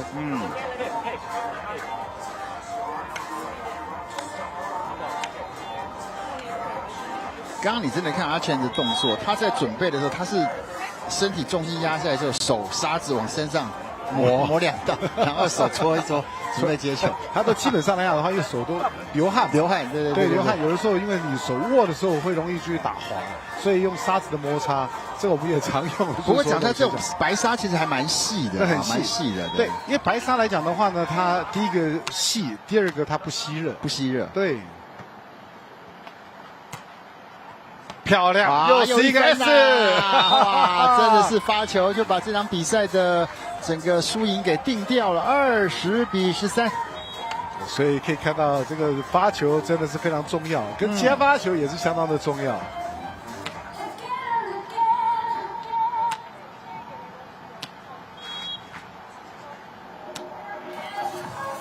Match point。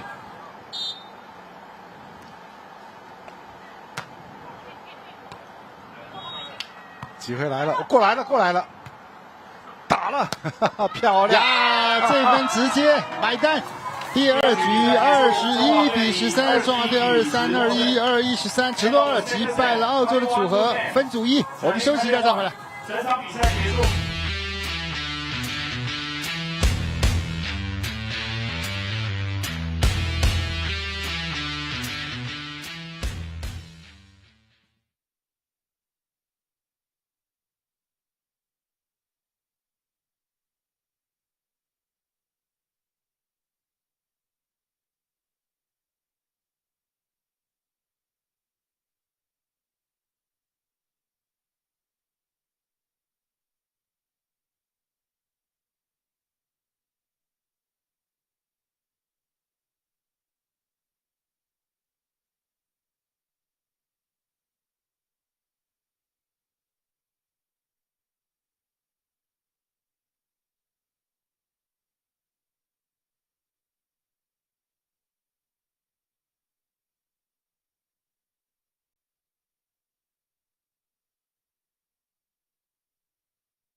好，对我们的刘碧欣跟吴淑芬而言，今天真的是打得精彩啊！23-21，21-13，尤其第2局后半段发球。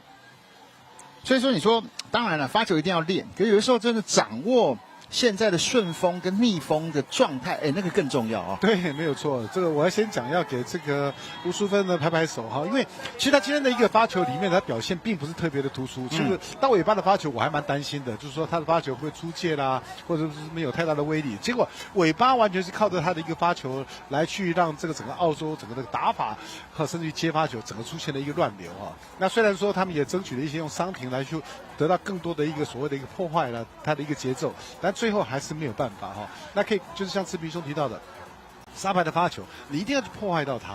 你破坏不到他的时候，尤其对方的常人这么高，那整个的一个到往前来的时候，你是蛮吃亏的呀。那透过这样子的一个有效的压制啊，你可以化解掉你的一些问题。所以我们常常在讲排球场上啊，这个发球就是第一波的攻击，所以说发球很重要。可是通常来讲，以往大家练球，可能发球所占的时间都是这个比赛这练完最后的那一小段啊。可是有的时候再思考一下，这个发球好的话，确实第一波给对手的压力跟这个威胁，反倒比你想象来的更大啊。是。好，我们再度要恭喜我们的这个刘碧欣跟吴淑芬，那分组1的比赛的成绩啊，进入到后面。那当然，接下来我们要下一场球要回到男生啊，西亚人和王静茹的一个初赛。那今天这场球的转播，再次要先跟大家告一个段落，也谢谢在我身旁的金芳老师，也谢谢您的收看。我们接下来再来欣赏男生的赛事啊。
场地了，没有第三场。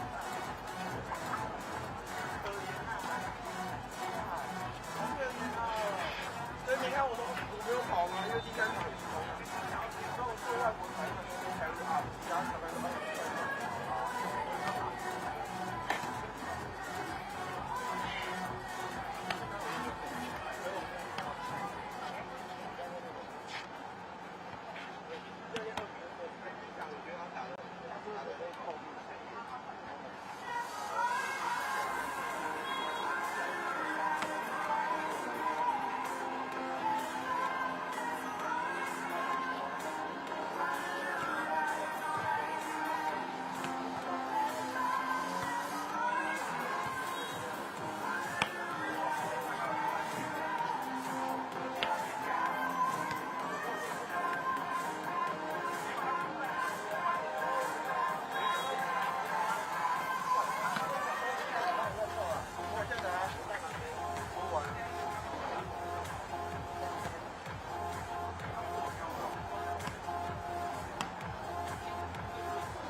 欢迎所有的观众，我们一起来到2024年的台中银行亚洲沙滩排球公开赛的比赛现场。我们在桃园的这个大园，8月24号，我们接下来可以看这种是分组 B 组的一个预赛。那将是我们的中华队的夏人跟王静茹要来跟来自菲律宾的 Abdullah 跟Vargas 的一个比赛。那这一局开赛前啊，讲在这一组算是比较这个激烈一些了。那当然有的时候签表上来讲，对，其实我们比较期待的谢雅人跟王静茹也算起来，今年的签运没有那么好。那在这一组当中，4个对战组合当中，不管是来自澳洲的、日本的、菲律宾的，都是可以说有相当的实力，所以打起来真的比较辛苦一些啊。对，其实他们两个的实力，如果说谢雅人跟王静茹两个的实力算是相当不错，但是没有办法，你的分组抽到的这样子的一个这个组合来讲的话，打起来是比较辛苦一点的。那好，那今天在现场跟我们一起来看球的是于金发宇老师。那今天的整个天候状况相当的好啊，当然星期假日啊。那如果说大家也在桃园附近，其实我们看到还是有很多的现场的一些周遭的一些观众啊，慢慢的这个进来啊。那当然。唯一要提醒大家就自备大阳伞啊，那水一定要带得充分啊，因为天气上看起来真的是还这个蛮炎热的啊。不过我们也期待，尽管这2位选手其实在整个男生的一个组别上，他们的一个状况也可以说在这一组当中前面的几场球，现在2位是这个2连胜啊，那对。刚刚提到了我们的谢雅人跟王金如蛮可惜的，2场球都打得很激烈，可是呢，在前2战呢，分别输给日本的组合跟澳洲的组合。那所以说，看看能不能今天放开打啊，把这个最起码从这个目前2连胜的菲律宾的组合当中拉下1胜来。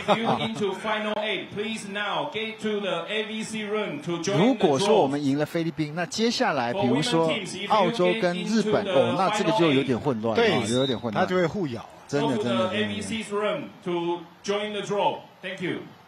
好，现在比赛开始，放短，哇，真的是走来了一个花招啊，真的耍花枪一样的哦。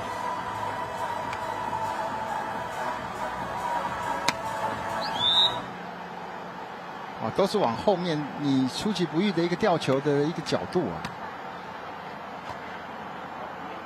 也来吊一个。好球，也在界内。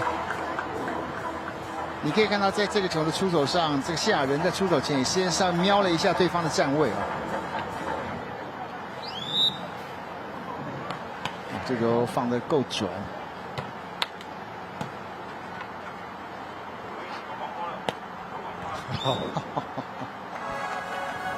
完全都是在打点啊。对。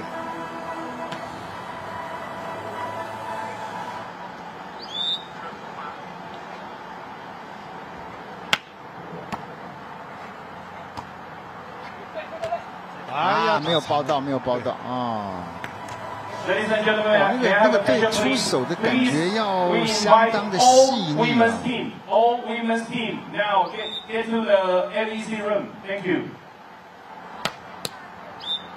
啊！因为女生的赛程上午已经打完，所以准备要抽签了啊，要抽下午的一个顺位啊。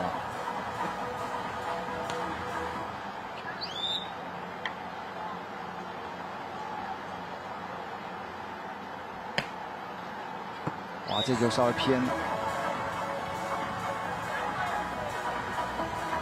不，这次其实2位菲律宾的选手，如果就整个目前的一个大家的积分啊，他们其实在这次只是第10号的种子啊，这总积分才900多分，不过到目前2场都赢啊，这是相当不容易啊。对，其实你可以看到他们打的是非常熟练的。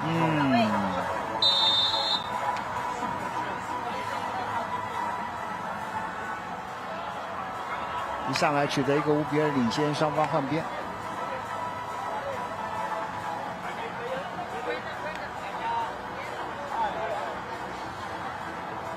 瓦嘎斯的发球，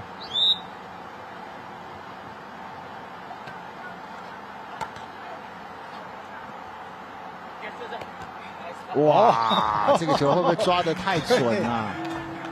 而且你看他的这个拦网的动作做得很大啊。timing 抓得很好哦，6比2。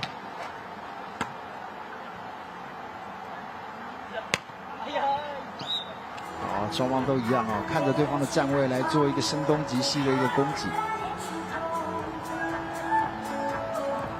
那同一个时间，日本跟澳洲的组合也要在第2球场来开打，所以说等于是。这组 B 组的一个成绩就将在此刻在最后来决定谁能够晋级。哇，这还是那个机动性跟爆发力都很好哦。Vega， 你看他个子很矮，但弹跳能力很好。是。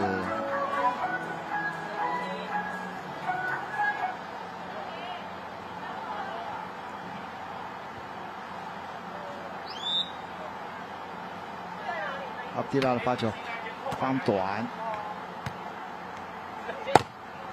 哇，2个马上2就准了啊！好，出网。哇，所以说你就看得出来，就是说你就可以充分感觉到说他们的这个打沙排的经验相当不错哦。对，这个很熟练的，你可以看到整个的一个打法的过程里面的，包括他整个的一个动作，就是很老练的那种的状况。嗯。强击，哇，这球也真的是有用力跳哦。阿布迪拉的整个强攻哦，这个真的是算是今年到目前打的最红的一分。所以男孩子的这种状况会比较高一点啊，漂亮哦，这球救的漂亮，哇，这真的机动性没话讲。再来。哇，所以说真的是好，真的我都觉得看到目前为止，就看他们两个的站位跟跑动哇，什么时候该跟进跟出，跟那个机动出来的爆发力哦，这都可以说是亚洲球员可能需要有的一个基本的态度跟能力。对，基本上来讲的话呢，其实我们可以看到，大概都会去计算啊，计算呢你的打法，因为你在这个比赛的过程里面，你没有那种所谓的一个强力的扣杀的状况，都是在所谓打点的情况之下的时候呢，对方他会比较好去抓你。嗯。这个时候一彩跟二彩有不同的怎么看法？对，有没有 touch 到？季如跟他说对方是触网啊，那当然出手的时候呢，就请了这个二彩过来问一下有没有。那最后还是维持原判。好，4比10，现在双方要换边。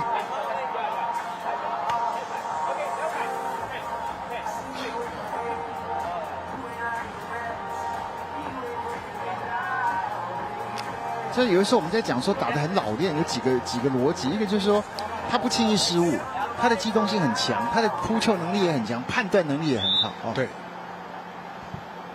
当然这都是经验值啊，我们说的经验。这球又是稍微想要第一时间的冲抢没成。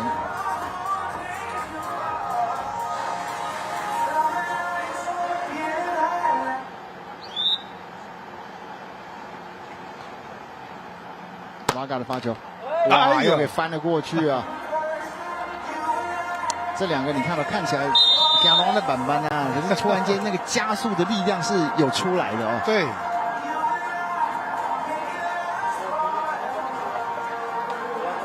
好，现在应该是喊暂停啊，谢亚人跟王静茹。一上来这对方打的是熟门熟路的，分数一下被拉开了，稍微要喘一下啊。其实看到菲律宾这个组合来讲的话呢，其实他们的一个层级就比较高一点，因为他们所参加的一个部分来讲的话呢，就是在这个所谓世界的一个沙滩巡回赛，那我们大部分所参加的都是在亚洲的一个区块，亚洲的沙滩，所以他挑战的一个这个等级呢就比较高一点。那其实他们在国际赛会的一个成绩呢，其实并不是特别的好哈。大概在2024年，他最好的成绩也是进入到这个所谓的第13名的一个部分。可是刚刚青芳提到是他们打的都是世界的联赛，不是亚洲联赛。对，所以说基本上来看，他有一定的成绩在这个地方。所以也就是他面对的对手是美国的啦、巴西的这种。对。那可以看到他们挑战的一个部分呢，有的时候到了这个意大利，到了瑞士去。哦，对。不，你可以看得出来，就是说在场上那个打球的那个态度跟那个轻松感有出来啊。对。所以你可以看到他们整个的一个打法来讲的话呢，就是跟着所谓是国际的一级的这个的一个水准在跟着来走那我觉得说我们要去学他们的一个打法因为整个的一个状况里面来看，就是说你该强击就强击，该吊球就吊球，走位的部分来判断，拦防的搭配做得不错。那虽然说我们看到了，我们说这两个的一个组合来讲的话，Vega 他身材比较矮，但是你看他能够去打这个世界级的一个选手，他的一个弹跳能力，他的防守的能力，那一定有一得他的水准，因为大家都会认为说 Vega 他个子比较矮，我就是攻击他各方面，我就发球是朝向他来做，但他这么多长久下来的一个历练呢，也能够让他的整个一个打法更加的轻手。你看刚刚这个球，这个球蛮有意思，西亚人强扣哦，可是你像 Vaga， 他完全没有什么任何反应，就只有手打，就惯习啊，这不行啊，这惯习。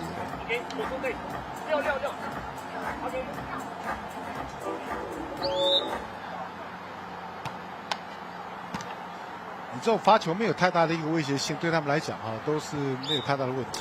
哇，这一样你看到就他们在当然应该讲就下盘吧，对沙子的属性，所以Vaca刚刚的整个接球重心的转移也好，就是很轻盈的垫出一个让他的队友还蛮轻松去举这个可能的一个角度。对他们整个的一个打法来看的不急不徐啦。对，放得很松啊。哇，又假动作骗过去。对。好，现在我就看到这，我就比较能够理解为什么他能够赢澳洲赢世锦。这老神在在，反正我就是跟你这样打，我也就慢慢的来看来观察，对。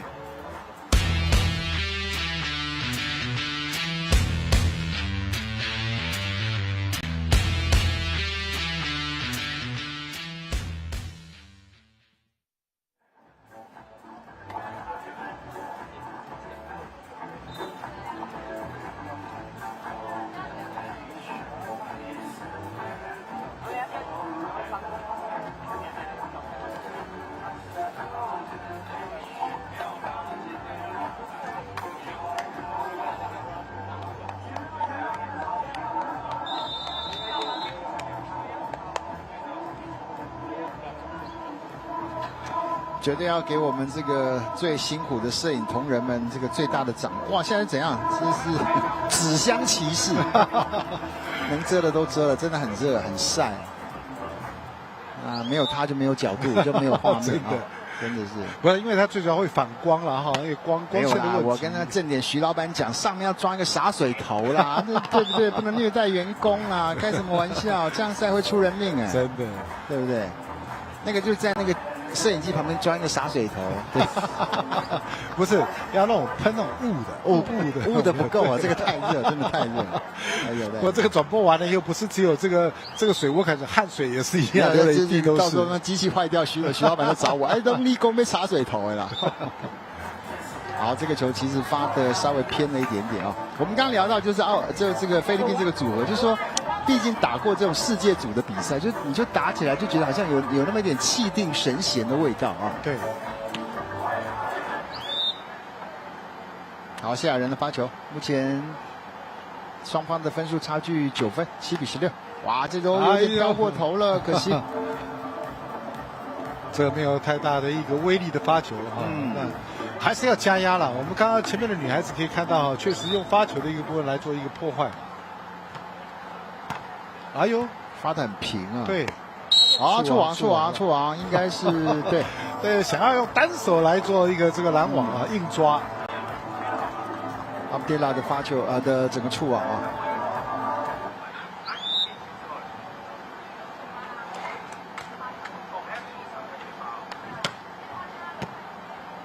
好球，这个发得好。对，Vaca的整个接球的一个失误，再1分。Vaca今年是24岁，他的搭档呢是32岁。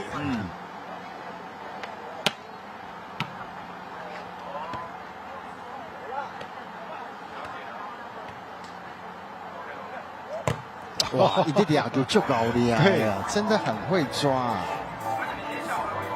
哇，真的是你可以看到阿迪拉的整个抓球哇，跳得又高那个 timing 的掌握真的很好。那当然，你可以这样想象，他可能平常遇到都是那种190、200的，那今天这个高度没有那么高，他的封网的面积跟能够掌控的范围就变得很大。对，其实你的一个形态被他抓到了。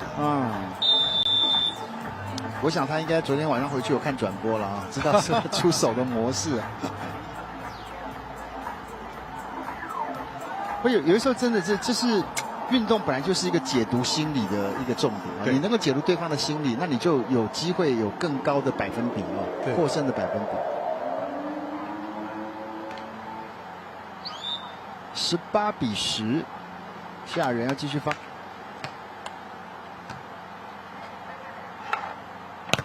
有了，哎呀，差一点。你看到这个球在整个做球的部分来讲，做的比较平快的概念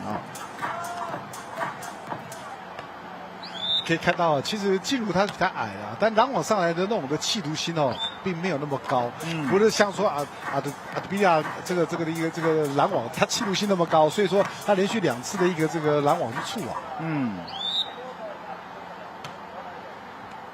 对，哎，这个还是想要放短了，没成。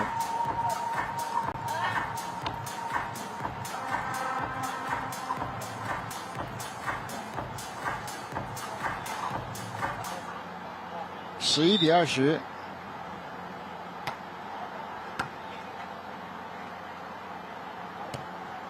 好，这球往后场抹过头了。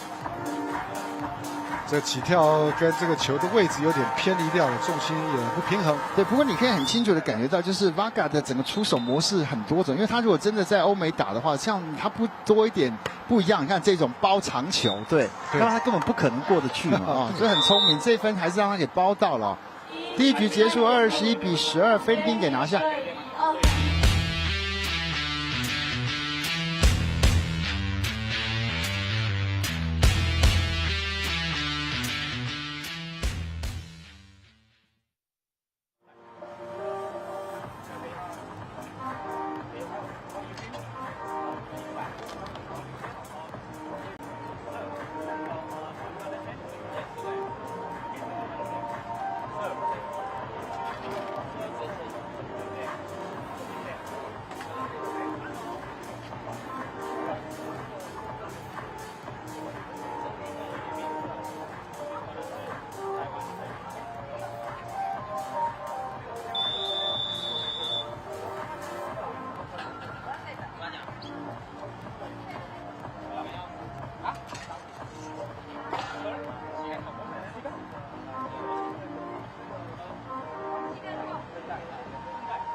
好，所有的观众，我们现在所在的位置是在桃园的这个大园啊。那2024的台中央的亚洲沙排的公开赛，那现在进入到第2天的赛程，那上午会完成整个预赛。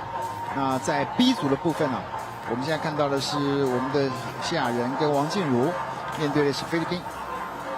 Abdillah 跟Vaga 跟 Abdillah 是真的有相当丰富的国际大赛经验啊。尽管他们在国际大赛成绩不见得突出，可是回来打这个亚洲的比赛，还是可以看得出来那一份那个轻松的感觉啊。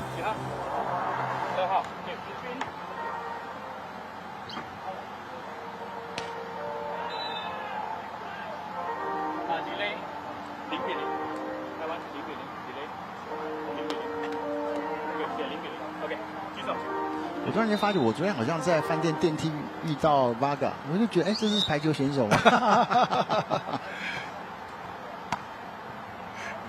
结果你的身材比较像。对啊，就觉得，可是就觉得他跟他教练在聊天，对，就在聊天，你就不觉得他是一个沙排选手？哎，可是你今天看他的，哇，水准之高啊！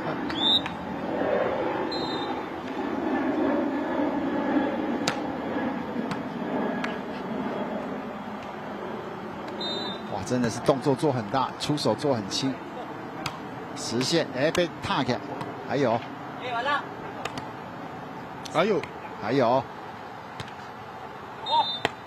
哇，好球哦，这分漂亮啊，两边都尔虞我诈，有很多的一个出手前的一个假动作，吓人，最后是轻轻的往对角线一拨，我刚刚这球救得漂亮。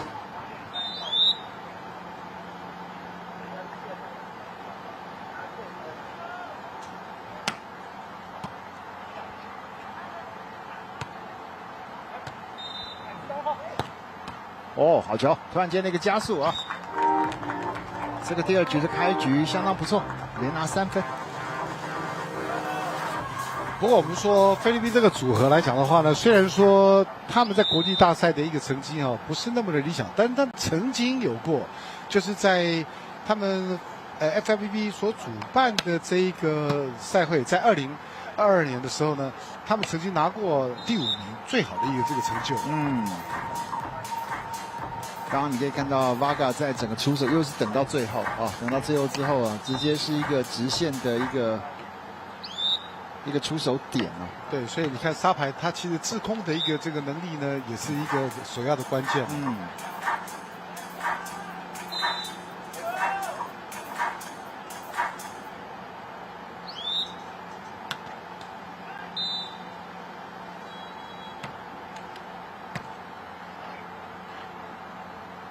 哦，又是完全看着点啊，看着点，完全不费力的打法，而且他打得非常的一个角度打得非常的大。对。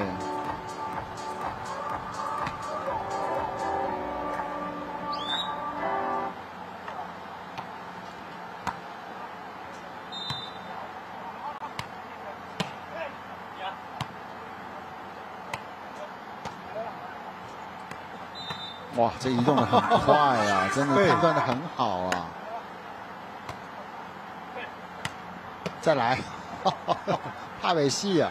要强击了才有办法，真的是哦。对啊，那个逻辑就给你溜着，突然间给你不那个省了。这种的一个来回坡，真的很考验体力啊，尤其你的脚力不够啊，就刷不换啊！哇，这几个球打的两边打的精彩。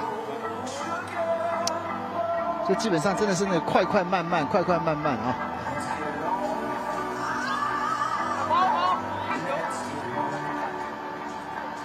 ！3比4。其实我们看到，我也昨天碰到我们的这个中华队的选手，我看他们哇，为了这个比赛晒得很黑啊。嗯。但你现在场上一看啊，没有黑，这个菲律宾这是黑的发亮。对，哇，又被救到。还有，好球，网过来了。哎呦，哇，这就可惜了啊！对，没有骗过。再来。对，要强击。哇，真的在沙滩上这样子来来回回，真的是很费力哦。你在那边撸了半天了，其实是考验自己的体力啊。真的。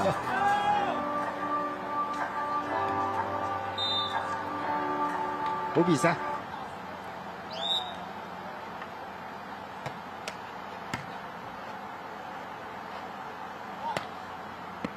又是我们在讲这种打法，比如说烤培啊，都是打这种半颗的，撇的都对，撇一个对角线。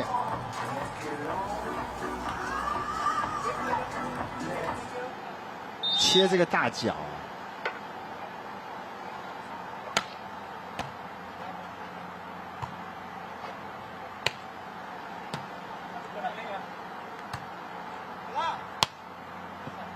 好，多了，这球出界。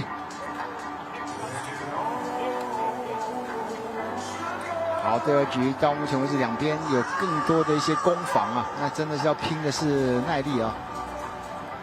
累了，这样人累了。这几次的来回波啊，真的是考验体力。6比4。哇，这球真的是就用力打了。不过基本上讲在菲律宾，当然在台湾大家最熟悉 Brian 啊，可是这几年我们的经验，菲律宾不管篮球还是排球员，好像没有一个不会跳的哦。对，其实，在东南亚的一个这个国家来讲的话呢，其实可以看到最近的整个的运动的一个这个所谓的第一个风气本来就有，但是它的一个水准呢就不断的在提升了。是。那当然这个是有几个状况，就是说第一个主办国际大赛，第二个参与国际大赛。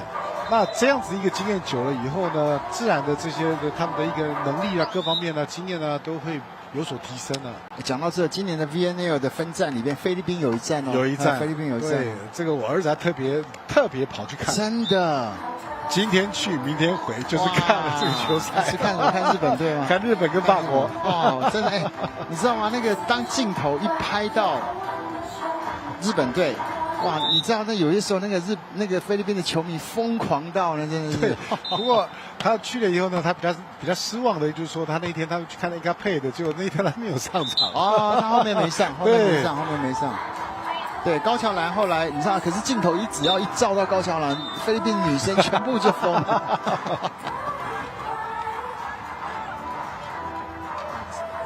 菲律宾的球迷超疯狂的，超疯狂。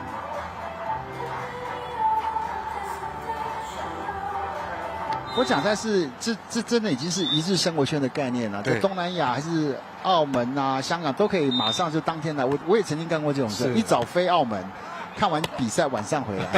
对，因为他们没有太多的假期，就是利用假日的时候去，然后呢就一天隔天就回来了。哦，守得漂亮。哦，可惜啊，现在人球不好的嘛。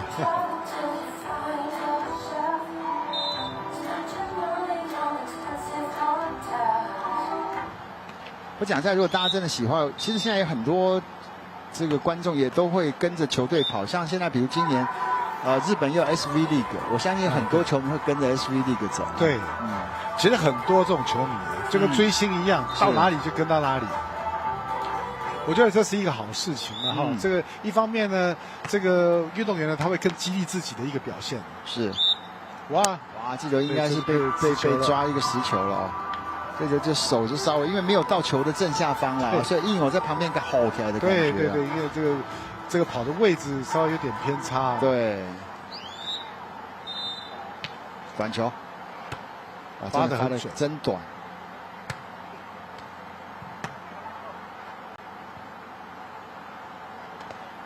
一样啊，其实这球他进去早了啊，可是他还是很聪明的。对，这算是吹了一个八卦啊，慢慢的撸一下。哇，这手还稍微收一下，等你一下，拉个杆呢。对啊，哎呀，哇！现在中半队菲律宾的比分从原本的落后到现在超前了。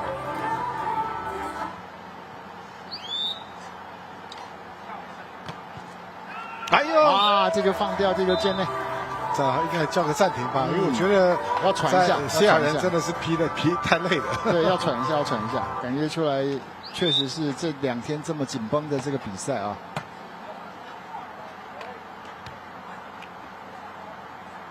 哇，马嘎的移动真的很快，没有什么球掉得到他，两个默契很好。对，你看到阿布迪拉他这个看到这个 Vega 已经在那个位置，他送的球，这个球送得很平的，对，就送平球，对，而且。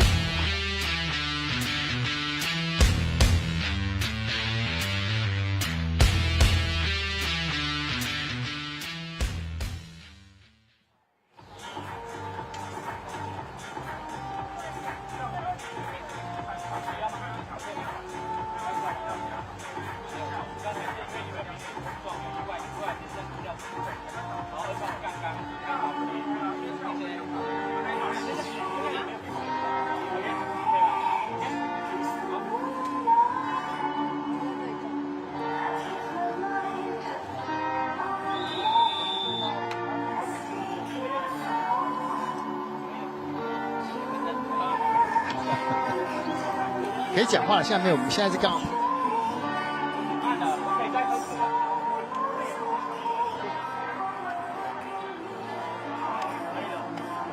好的，在比赛的过程当中，我们刚刚也收到最新的讯息了。那下午的赛程可能会有一点点变动哦。那不过没关系，我们在下午应该场次上可能是3场，也可能是2场。我们在待会跟大家来做一个最新的一个 update 啊。那先回到场上。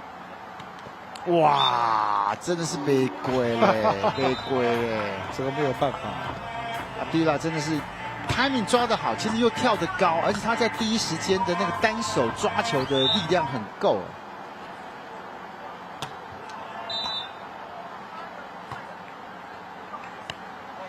哇，退的时间恰到好处。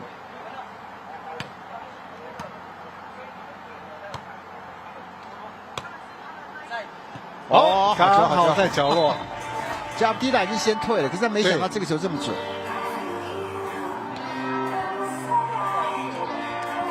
在判断上，他认为这个球是应该会出界啊，所以说没想到这球在界内。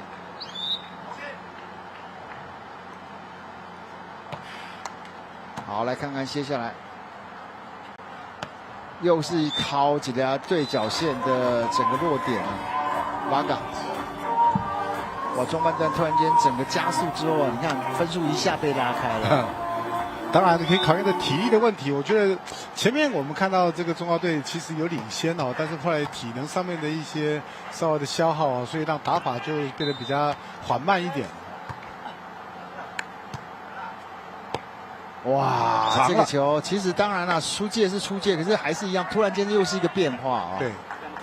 我们刚才在聊，就是说，好，他们这样的身材打世界的一个沙滩巡回赛，其实是蛮辛苦的。可是他们就是因为有这么多的变化跟很好的默契，所以还有办法一较高下了。对，当然你可以看到，虽然说他并不是特别好，但这世界赛的这个队伍数很多。那他们在整个的比赛里面，他重点还是要抢他的积分啊。那只要有参赛来讲的话，他的积分就多少可以拿一些。那刚刚又是出去上去之后，最后的瞬间又是。一个对角线包这个球，哇，这个点抓得很准。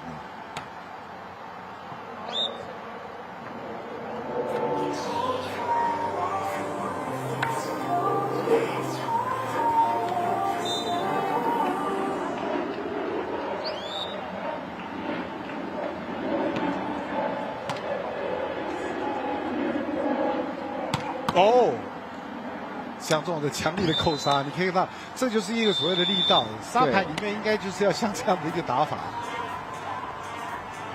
有的时候你就会觉得阿迪拉好像进去的稍微早了一点点，可是重点是他在空中的制空力是够的。对。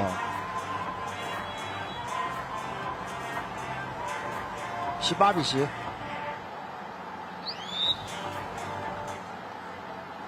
瓦嘎的发球。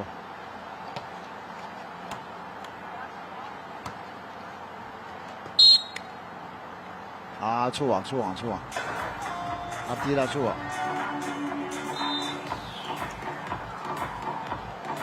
好，下午的赛程还是有做一些的调整啊。那原本在整个这个中央球场的3场球，有第3场会移到第3球场，所以下午的整个中央球场会变作是2场球的一个内容，2点跟2点50。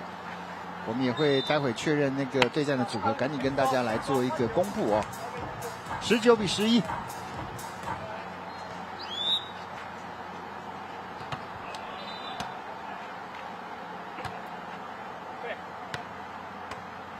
这有的时候在场上的比赛哈，你一定要坚持自己的意志力，而且你不能够让对方看到说我没体力了，我累了，要不然你被对方发现了以后呢，你反而会更累了，从头到尾都找你啊。所以你很明显的你可以看到哈，在这菲律宾的全部都是针对的谢亚人哈，哇，这次又被吹了一个这个连击。然后在比赛的整个节奏上还是蛮快的啊，在第2局的整个状况，最后是21-11，直落2。我们稍微休息一下，再回来。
好，我们回到了整个沙排2024年的整个公开赛的一个现场。当然，这场球看得出来，就是菲律宾这个组合就可以说是经验相当的丰富了啊，而且打起来就是游刃有余。最后是直落2击败了我们的谢亚人跟王建儒，所以说排球沙排还是有很大的一个空间的发展不管你是来自哪里哦。应该要这样讲了哈。其实我们在台湾发展的一个过程里面呢，我觉得那个思维要去改变一下。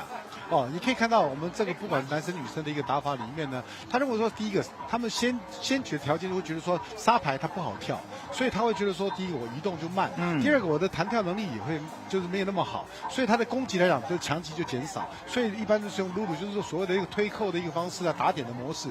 那我觉得这个是思维要去改变。现在的一个排球里面来讲的话，就是强力为主。因为你单人拦网，我们室内里面是2个人拦网，你还是强力扣杀。单人拦网为什么不行？不能强力扣杀，而且你的路线更好。对，哪怕是说真的后面有人防守，你力量速度快，他防守也不见得那样子得心应手。所以说观念上来讲，其实啦，简单讲，这个世界的潮流在，而且要面对的这种列强的那种模式，在这个地方你不跟上，基本上是不太有机会走出去的。对。那有的时候在国内里面的一个比赛来讲的话，多半啊，因为像我国内赛嘛，大家的程度就这样子而已。我这推来推去的，你动不了，我就会赢嘛。但是事实上这跟整个的一个国际潮流它还是有很大的差距。呀，所以说透过这样的一个这个亚洲的沙排的公开赛的一个巡回，大家看到了各国不同的一个本领啊，有澳洲的高度，有日本的黏度，有这种菲律宾的全面度，对我们来讲都是一个很大的提升啊。对，好，我们再度谢谢在我身旁的青芳老师，也谢谢您的收看，我们下一场精彩的沙排再见，拜拜，拜拜。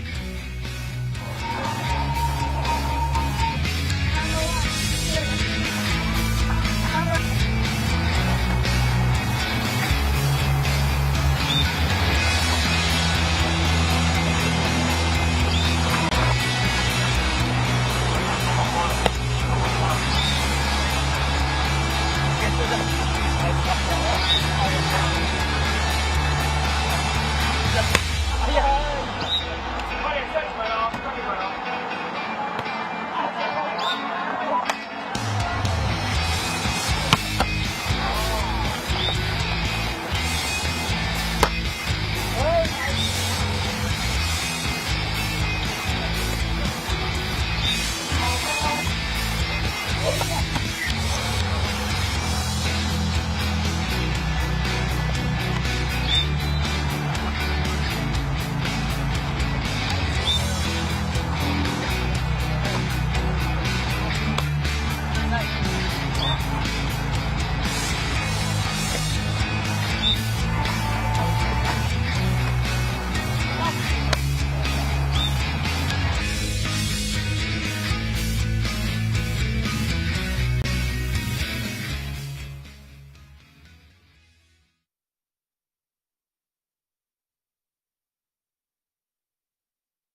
欢迎所有喜爱插牌的观众，跟我们一起来到了这个桃园。我们在大园的2024年的台中常杯的亚洲沙牌公开赛进入到第2天。现在接下来这一场要由我们的胡成刚跟于炳汉要挑战了 Bushby 跟Holt。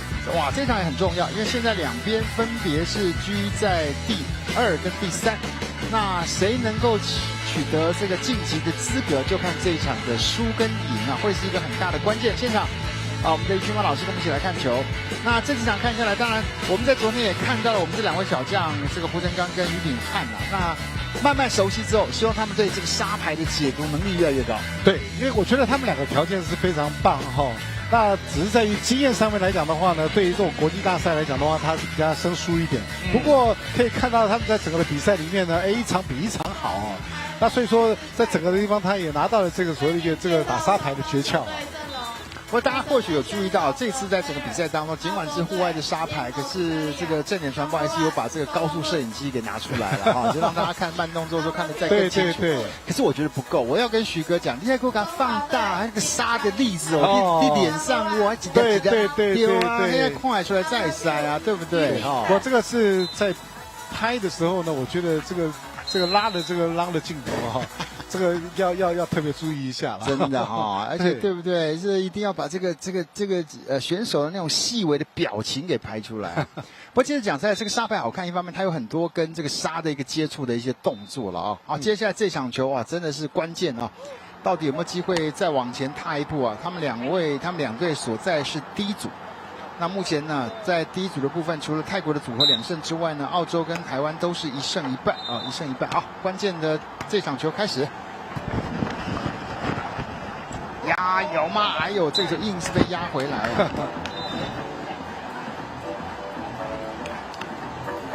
觉得Hu上次也有来到台湾也来做了比赛。那当时他们是拿到了第5名的一个坐收了，不过他们的组合也重新做一个拆解发球的这位那当时的时候呢，他们是Hu，他是在这个澳洲的2队那当时他们的一个这个组合的一个部分呢，其实把两个选手又重新做了一个组合。那今天来台湾呢，重新再做一个这个应战。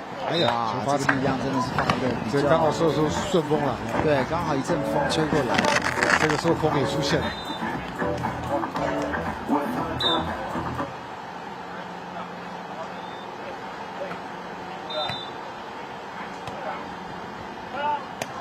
打长线，这个被顶起来，还有，哇，这个太靠网了，太靠网了。胡振刚想要硬扣，还是被拦了回去方向不对了其实你硬扣没有关系，往外来打，因为你已经拉到标杆来了嘛，你往外来打，说不定喷到场外去。是，直接打到了 Pushby 的手上哇，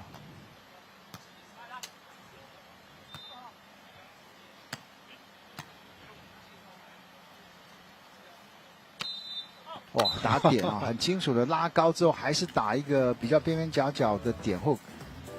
这感觉上跳起来真的是很高，很高人已经蛮高的，跳起来，那感觉上更高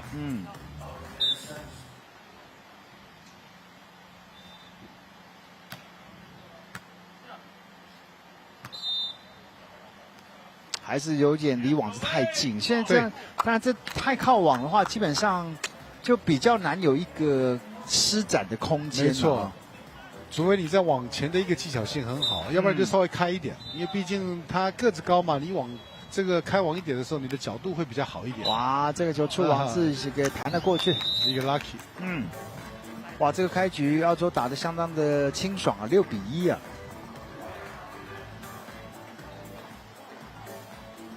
这真的出来磨像比如说，不管是在亚洲上来讲，当然，除了这一次来的日本啦、菲律宾啦、马来西亚啦，那像澳洲还是大宗，澳洲本身沙牌的风气就相当的盛，相当的盛，对。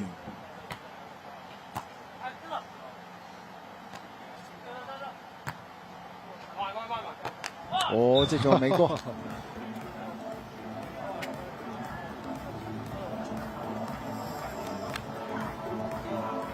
这队感觉起来又比之前我们看到就来的2个比较成熟一点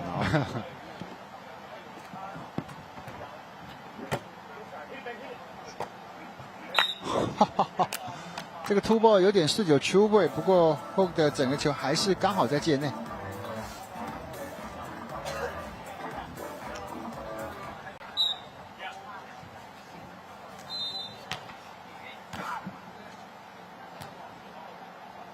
有机会，对。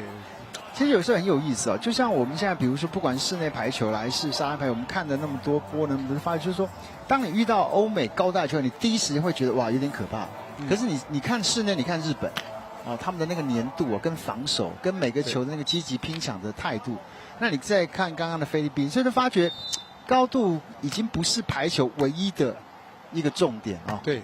尤其沙排更讲求的是一个叫技巧性啊，那当然你说高度不是嘛，但你弹跳能力还是要具备到一定的水准，是，要不然的话，确实你说我跳起来高度不够，那别人的高度比你高，每一个球都是从首尾上下来的话，你也是很难防守啊。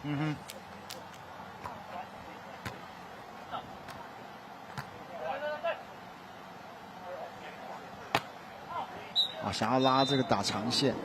调一下这个。不，当然你看澳洲的打法就跟这种东南亚球员又不太一样，他们的打法还是，如果真的来讲，还是就是比较高空啦，还是以高空打这种大角度为主啦。对，当然还是以这个所谓的高打点为主。是，那当然你可以看到，他们一有机会来的，全部都是做强击，他不会说去跟你做陆路的这种的小球推啦那些的，除非就是说这个球他来不及或者不好的情况之下，他才会想办法去做打点的模式。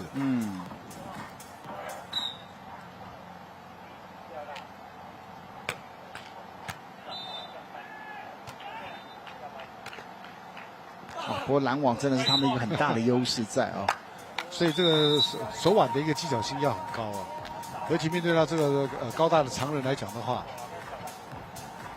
你平常都觉得这种球应该是能够吊得过去，遇到他们的手上基本上都很难哦。10-4。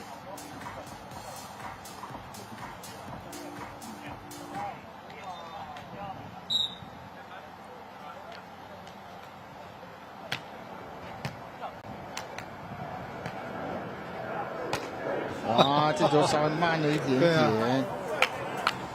这有的时候上来会想太多。对。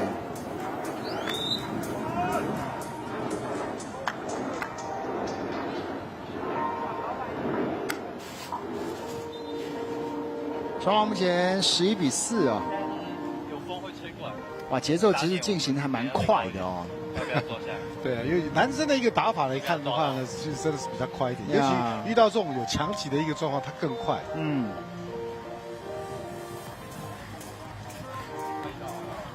好，这个暂停，希望也真的可以让这个胡成刚跟这个于允汉呢，再稍微再思考一下啊，因为有时候就是那个临场的应变啊。对。其实我们说，在打的过程里面呢，就是一种学习。对，你马上看到对方有一些好的一个打法的一个状况的时候，我马上可以来复制。是。好，暂停过后，比赛要继续。目前11-4，澳洲的组合是领先。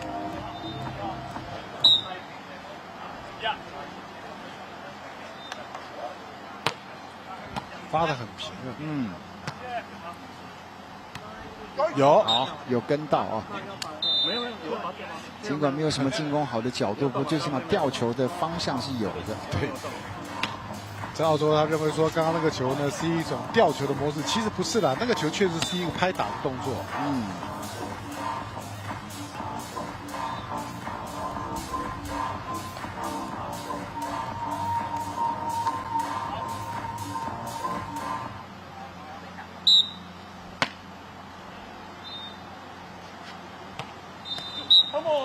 可惜了，这个8球没过。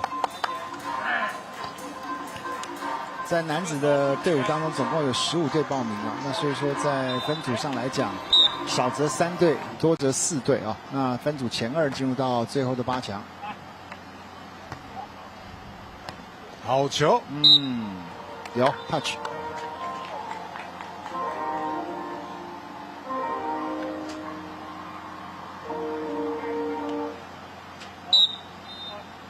哇，这个真的是用高速摄影机就看得很清楚啊！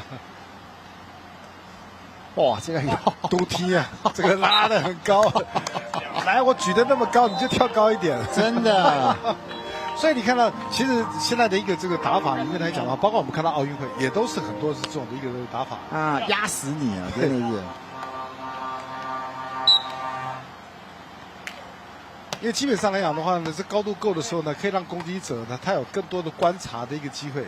那你可以看到我们的一个打法，有的时候球的送是一般般的高度，所以你在助跑的过程的时候，你要注意这个球，所以在整个的一个这种所谓观察上面，你就比别人少了一点。嗯。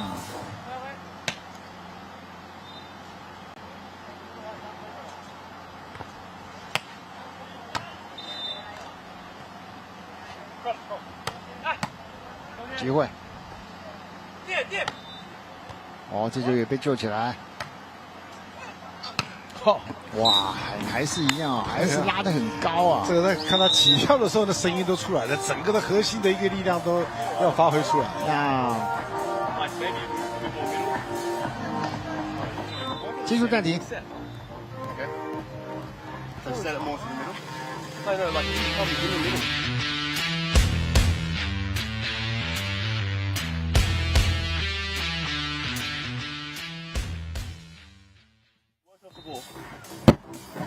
actually run and steam.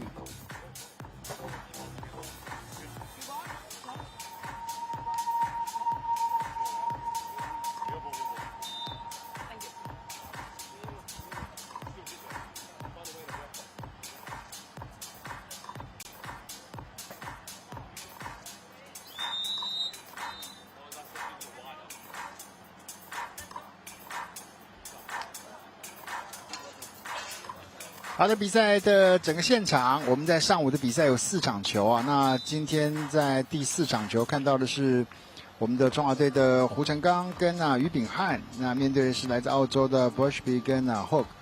那目前第1局的整个状况打到了中半段啊。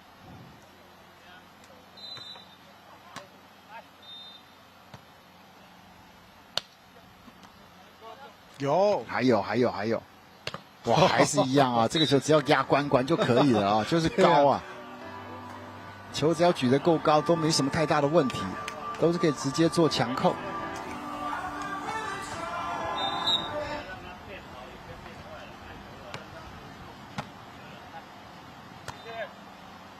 敢打，对，有 touch， 好球，于炳汉。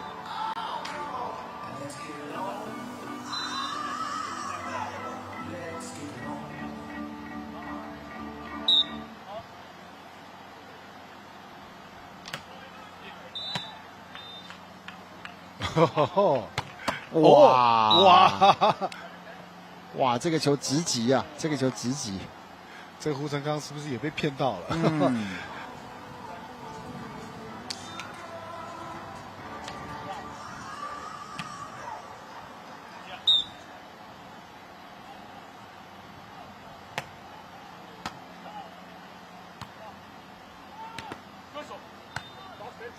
打了！哇，这真的是完全不需要等待了啊！对。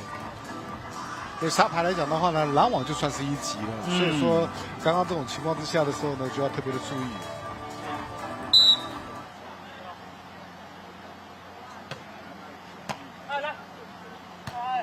太靠网，对，这还是一样的问题啊！这个这么靠网，这基本上完全没有制空高度的优势哦。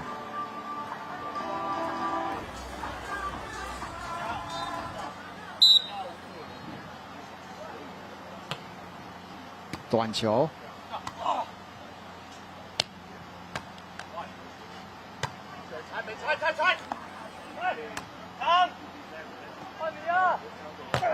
哇，真的是过不去，往外来打，啊，真是硬要扣啊，胡成刚。所以这也是一个概念上的问题了。其实讲在这个球，如果你去敲一个对角线的那个，等于是如果就排球场来讲，差不多是整个这个2号位的位置的那个落点，对不对？那个就敲过去。但是这个如果说靠网来讲的话，你也很难打，因为你的高度要够了。不过刚刚看到的胡成刚他是够的，但是我觉得那个球最好的就是我往外来打，直接就撇掉，因为他靠标杆，我打到你的手的时候，有可能这个球会弹到标杆，我很轻松我就可以拿到分数。呀。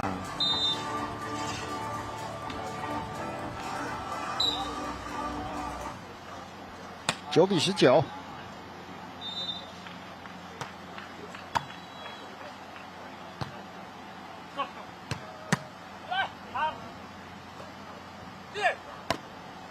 还是被拦到。哎呦，哇，最后这个出手还是稍微慢了一点点啊。20比9。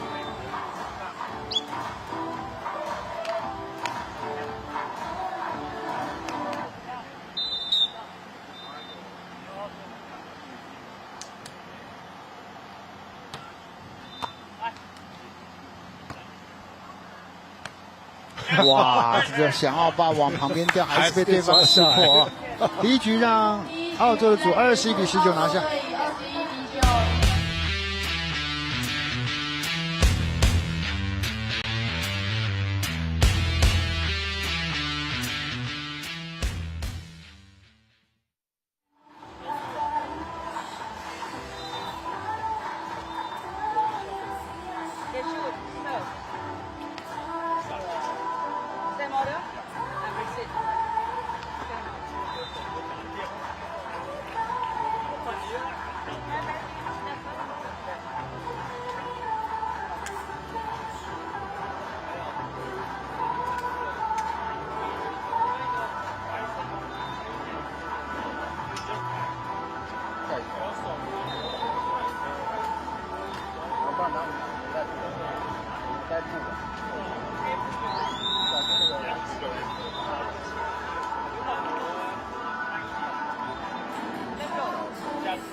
欢迎所有观众，我们再回到了沙滩排球的一个现场啊。那今年的沙滩排球是移师从澎湖回到了桃园，第2天的赛程。好，现在继续来看看我们的胡成刚跟于炳汉的一个表现。就是你摆明知道对方有这个制空绝对的优势啊，这个打法上，这第一个当然，其实某些程度跟室内一样，第一个球绝对不能够靠网。对啊。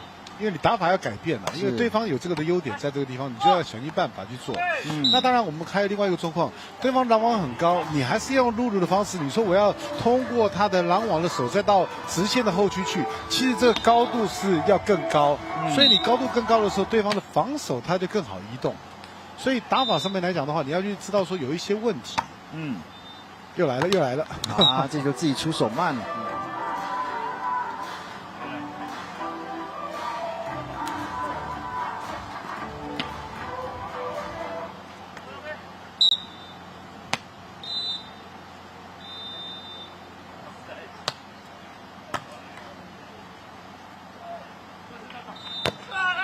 真的是高举高打。对啊，像这种模式，他不管你，他就是你有拦网，我的打点还是比你高，我还是做强击的。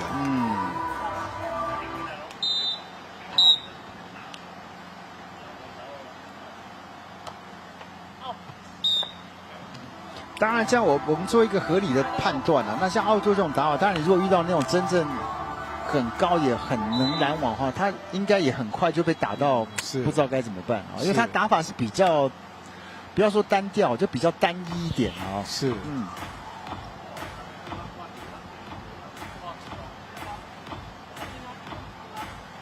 好，这个一才还是很尽责的下去确认落点。因为澳洲就马上跟他说要申请一个挑战嘛。那这个挑战，那一才当然就下来看了一下啊。因为我们虽然没有挑战的系统啊，但是还是下来确认一下那个位置。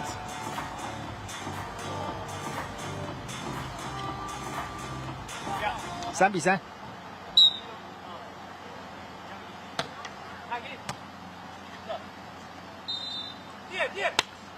对，这基本上你摆明知道对方的高度在那边啊，这个球包到后场啊。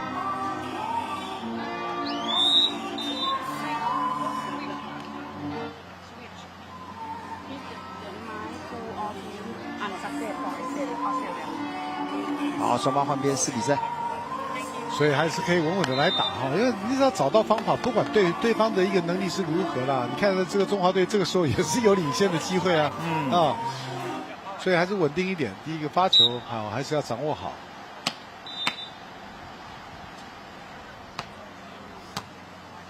来了，直接接到了网口上，就直接处理了。对，这又是另外一种思维。举个例子，像中华队来讲的话呢，他是由于秉翰来做发球上网，那这个球接起来了以后，因为你从发球区要上去还有一段时间，那我直接就做一个接球，再往上让你直接来接扣，这个的模式。现在接球一样，刚刚这球又是接得过头了。那秉翰的球一过头，马上被对方直接吃了一个大包。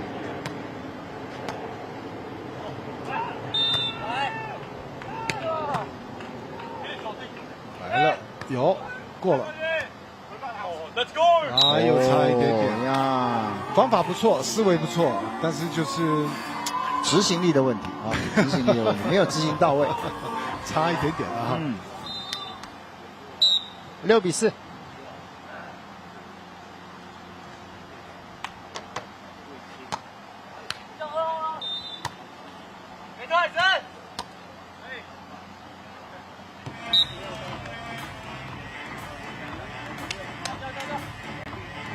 好，现在第2局正在咬住啊，轮到了胡振刚的发球。其实慢慢的来了，我觉得一分一分的来拿哈，也不用太急哈。那把自己的一个特性能够打得出来是最好。有了，真的是没办法，因为网口球啊，这有的时候让你防不胜防，因为对方就是高了啊，所以他的这个起跳的时间也比你要来的想象的更短。你可以看到他个子高，人，你看他整个双手摊开来，那个手的一个这个距离有多大？是。聪明，好球啊！最起码现在在整个攻击的节奏上有慢慢找到自己能够得分的方法。对，那其实我们看到这个分数咬得很近的时候呢，其实澳洲也是会有一些压力存在哈。那你如果说能够去有找到一个破坏，然后让他们打的这个有点就紧张起来的那种气氛，其实对中华队是比较有利的。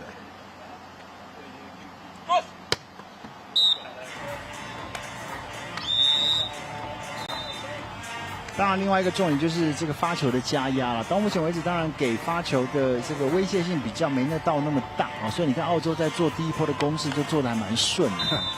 其实我倒是觉得说，如果说以他们现在的一个状况澳洲虽然说人高马大的一个情况之下，我还是建议说他们胡振刚跟于秉翰呢，还是要再往前拦网。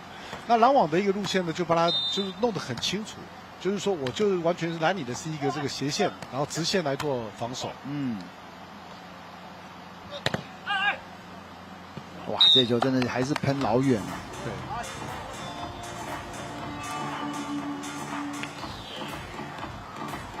不打球是这样的，打球就是你一定要有所谓的方法啊。那这方法，那能够做到几分不知道，可是这方法要先判断出来，然后去照着这个操作，它才会有一个胜算啊。对，因为现在目前看到的。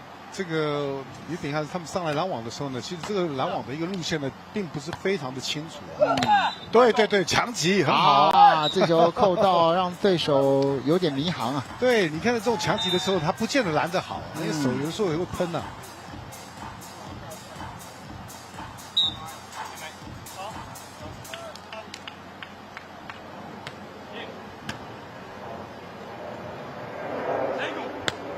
哇，真的是居高临下，这角度一切下来，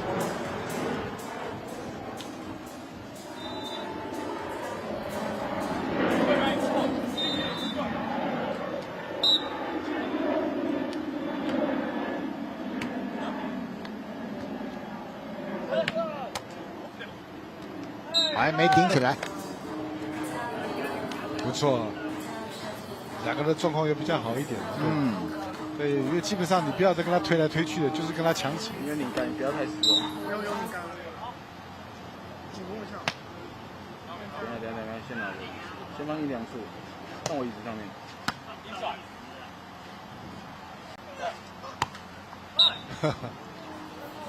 还是想要拉高，不过这球一样啊，球掉下来了。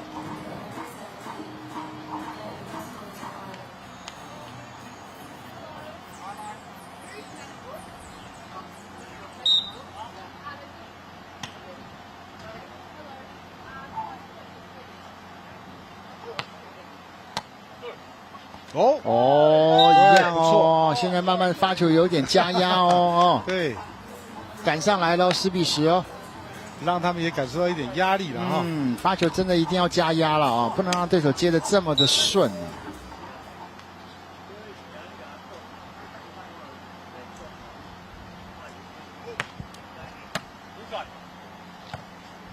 来了，有点乱，有点乱，有点乱。机会来了，慢慢来。有好球！哦，领先11比10。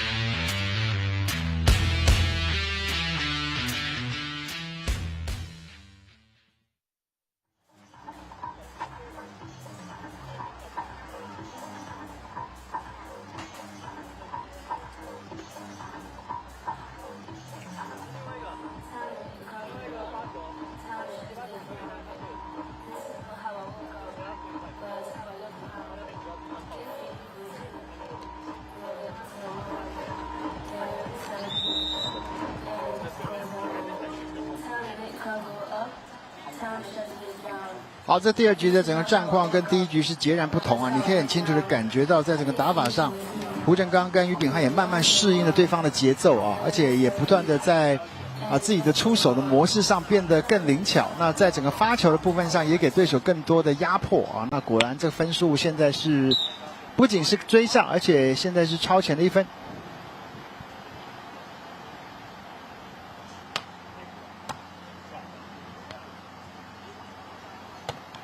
失误哦！哎，这个有碰到，哇，这个有碰到，有 touch， 还是诚实以对，有。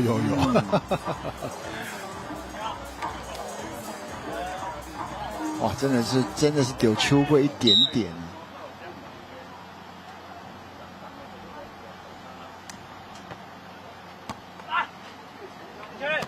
哎呀，不应该送进去就哇，这送的那个位置就真的是有那么一点自投罗网啊。对，其实没有必要，我们的观念要改变啊，就是说你不是每一个球都往里面送哦。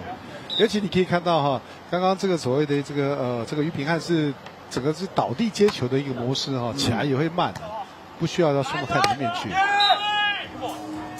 硬打真的很难。对，要往直线来敲过来。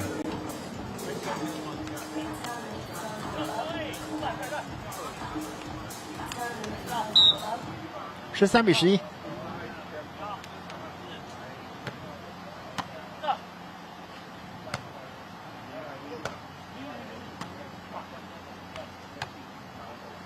斜的，哇，还是瞄得很准哦。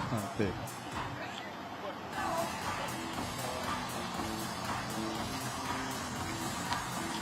整个比赛的模式就很清楚的告诉你，我想要往哪边走哦。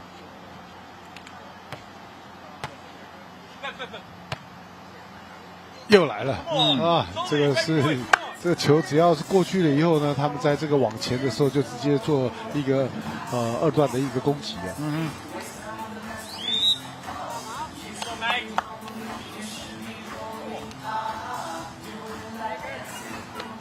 这时候中华队叫出了暂停。这第2局的气势有打上来，不过这个中半段对方又把这个高度给拉了出来哦，所以说现在还是要再稍微喘一下，那再思考一下。对整个的模式啦哈，我觉得就是说要去稍微做一些改变跟调整哦。那当然，你今天遇到的是一个常人，常人他面对常人有常人的一个打法啦。那你怎么样去发挥到自己的特性？那我觉得说，不用去畏惧这种常人，也不用说因为他说他跳得特别高，拦网特别好，而我就不敢打。其实一个人单人拦网的时候呢，你的角度要么就打一个大斜，要不然就是转一个直线，他都有机会可以造成一个所谓的一个 touch 的一个现象。那如果打得太顺的话，当然就是中间路线啊。这应变的时间讲在也不多，可是这就是沙排有趣的地方啊。对。那沙排真的有趣的地方就是说，你在场上的一个变化，它真的是有的时候是你没办法去做预测的，你必须要去观察的。然后呢，就是根据现场的一个状况来去做一个调整。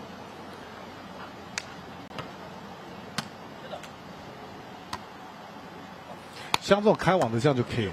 对，又来了，受影响，一个触网，触网。所以澳洲队在网上的时候是他们最大的优势哈。那所以说我们看到这种优势的一个存在的时候呢，你就是要用什么方式去解决它。所以原则上拦网是绝对不可以少的哈，因为你没有拦网的话，你就有更大的一个这个压力在身上。哦，这个第二局发球接球的一个平冲，也造成了澳洲不少的失误啊，又追了2分回来，13比15。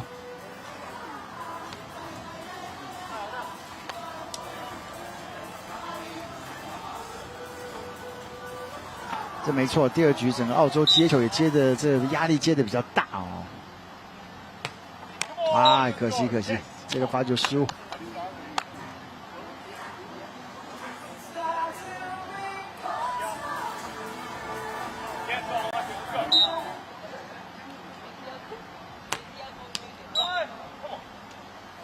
双方的发球没掌握好，14比16。只差2分呢、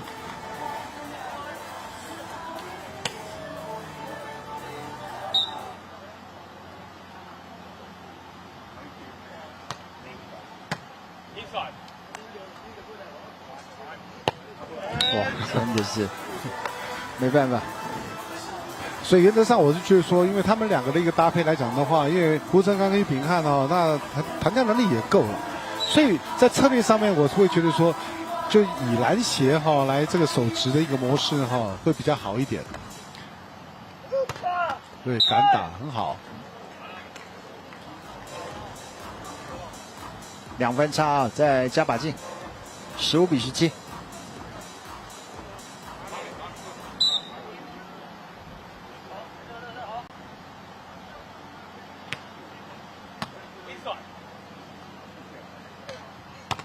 哇，又是居高临下啊！因为有的时候呢，我们一说策略的问题，我篮协手持虽然直线是比较短，但是你可以看到澳洲的一个特性来讲的话呢，他们，因为它高打点嘛，高打点的时候呢，它会去转变的路线来讲的话，其实它并不是特别的多了哈。那如果说你把它的斜线拦住，让它去打直线，那直线的一个部分来讲的话，你的人心脏的地方去等它了，那可能这个防守起来的效果会比较好一点。2分还是2分差，16比18。于炳汉的发球，啊，这球被抓了一个直球，现在只差1分了，17比18，有机会哦。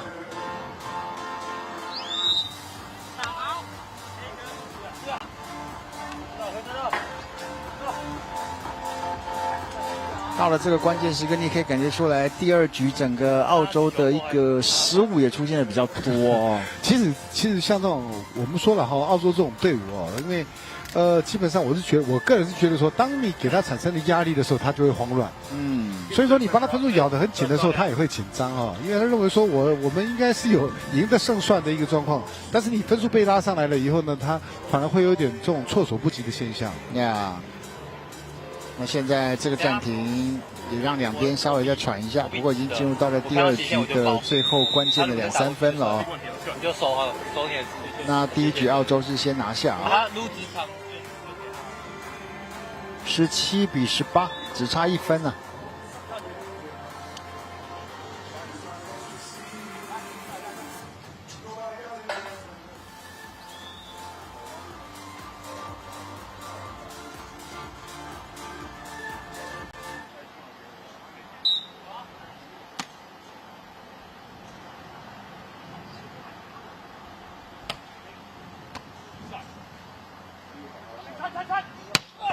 哇，这个球，这个斜线打得真是斜啊！所以策略来讲的话，其实以他们两个的一个这个胡成刚跟于炳汉的一个策略，他们是篮子手斜了哈。那我觉得说这个斜线的一个地方来讲的话呢，他打起来会很顺。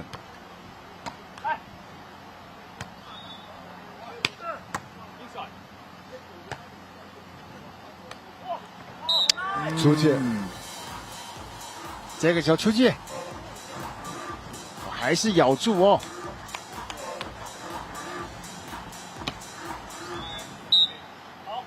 18比19。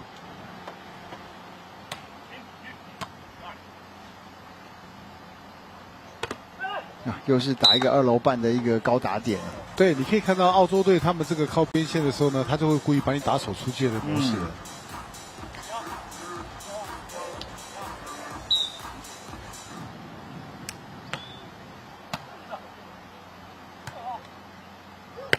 好球，大斜角。年轻是本钱啊！我觉得两个人的这个胡哲刚跟俞秉翰呢是有活力的哈。那高度够，真的是球高了起来了以后呢就敢打，那球不要送靠网。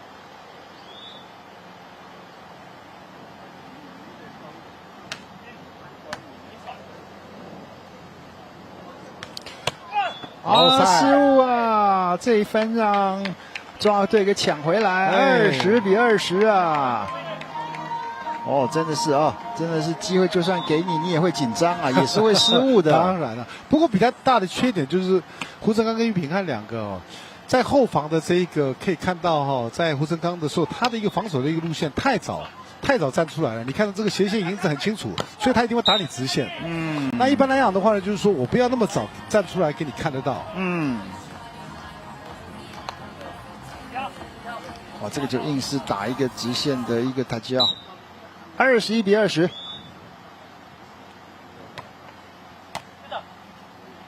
照样，直线来打，有过去，咬的分数，咬住就有机会了，双方换边，21比21。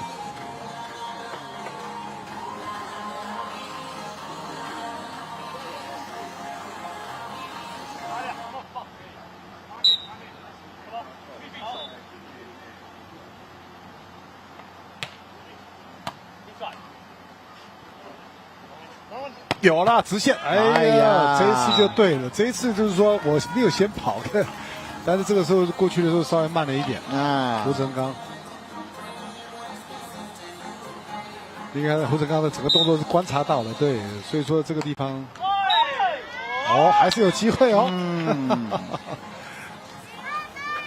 还没完，22比22。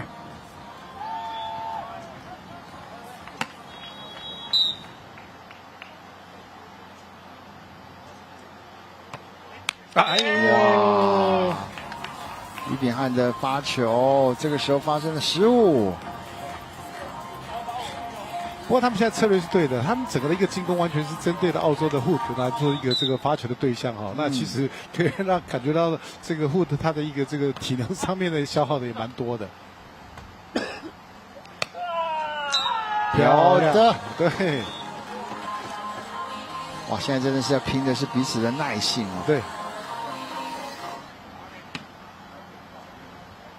23比23，发球稳定一个，还是来找着这个 Hood。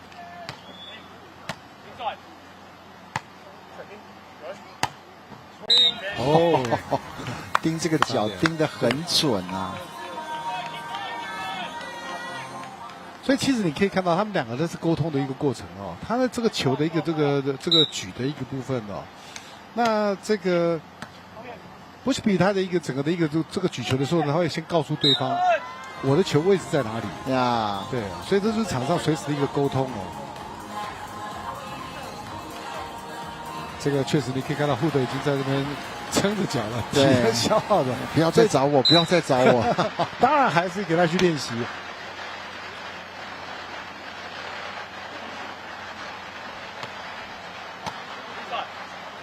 可以看到。对，哇，真的是，你就算这也是强攻的好处啦。你就算是到了那个定点，要接也有它的难度在啊。不过我觉得还是要去调整一下，因为你可以看到，就是我们一直强调的哈，我觉得就是拦网的一个策略呢，这个胡哲刚跟俞秉翰两个真的是要稍微改变一下。因为基本上我觉得还直线给他去打没有问题，但是我觉得拦你斜线，因为基本上尤其他体能不好的时候呢，他能够去在空中停留转直线哦，这种的一个的这个几率呢，它会下降。哎呦，好险！还有再来一个，敢打！啊，这一球还是被吊中了直线。这一场比赛结束之后，第二局26-24拿下直落2，拿下了分组的第2场的胜利。我们稍微休息一下再回来。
好的，我们在今天来看到了这上午的第4场球，当然对我们的2位小将而言，我想收获满满了。第2局也慢慢找到一些方法，而且路线的一个锁定，其实这还蛮重要的啊。是，我觉得2位胡成刚跟于秉翰2个昨天第1场球到今天呢，我觉得他们进步的是蛮多的，而且在场上的一个这种拼斗的一个精神来讲的话，也跟得上我们一直在谈的这个国际的潮流，就是要敢打。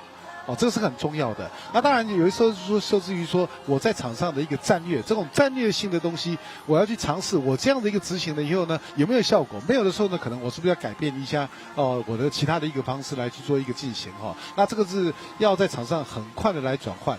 不过他们今天可以看到的，确实他们在整个发球的一个部分，这个对象的这个澳洲2号的护德，他的一个整个的一个这个体能，你可以看到一直在逐渐下滑。那如果说可以尽早去发现到对方的一个这个形态来讲的话，其实对于秉翰呢跟这个胡成刚2个或许他们在这一局就可以有机会拿下来呀。其实你就可以感觉出来，就一开始看起来蛮吓人，可是慢慢随着体能、随着失误出现、随着压力出现，那个开始浮动的时候，你如果能够稳住的话，那个翻盘的机会就来了。对，所以就是说你要能够去很快的去观察出来对方的形态。所以我们一直强调就是说打沙排观察是很重要的。那当然说打法的一个过程里面，你的手法是很重要的。好，今天我们在上午为大家来介绍4场比赛。那下午的这个赛程啊，我们会从2点钟开始，一样是有中华队的一个出赛，也期待大家在下午我们继续2点来锁定整个这个2024年的一个台中银行杯的这个亚洲沙排的公开赛的现场。今天再度谢谢在我身旁的于清芳老师，也谢谢观众们的收看。我们下一场精彩的国际沙排赛再见，拜拜，拜拜。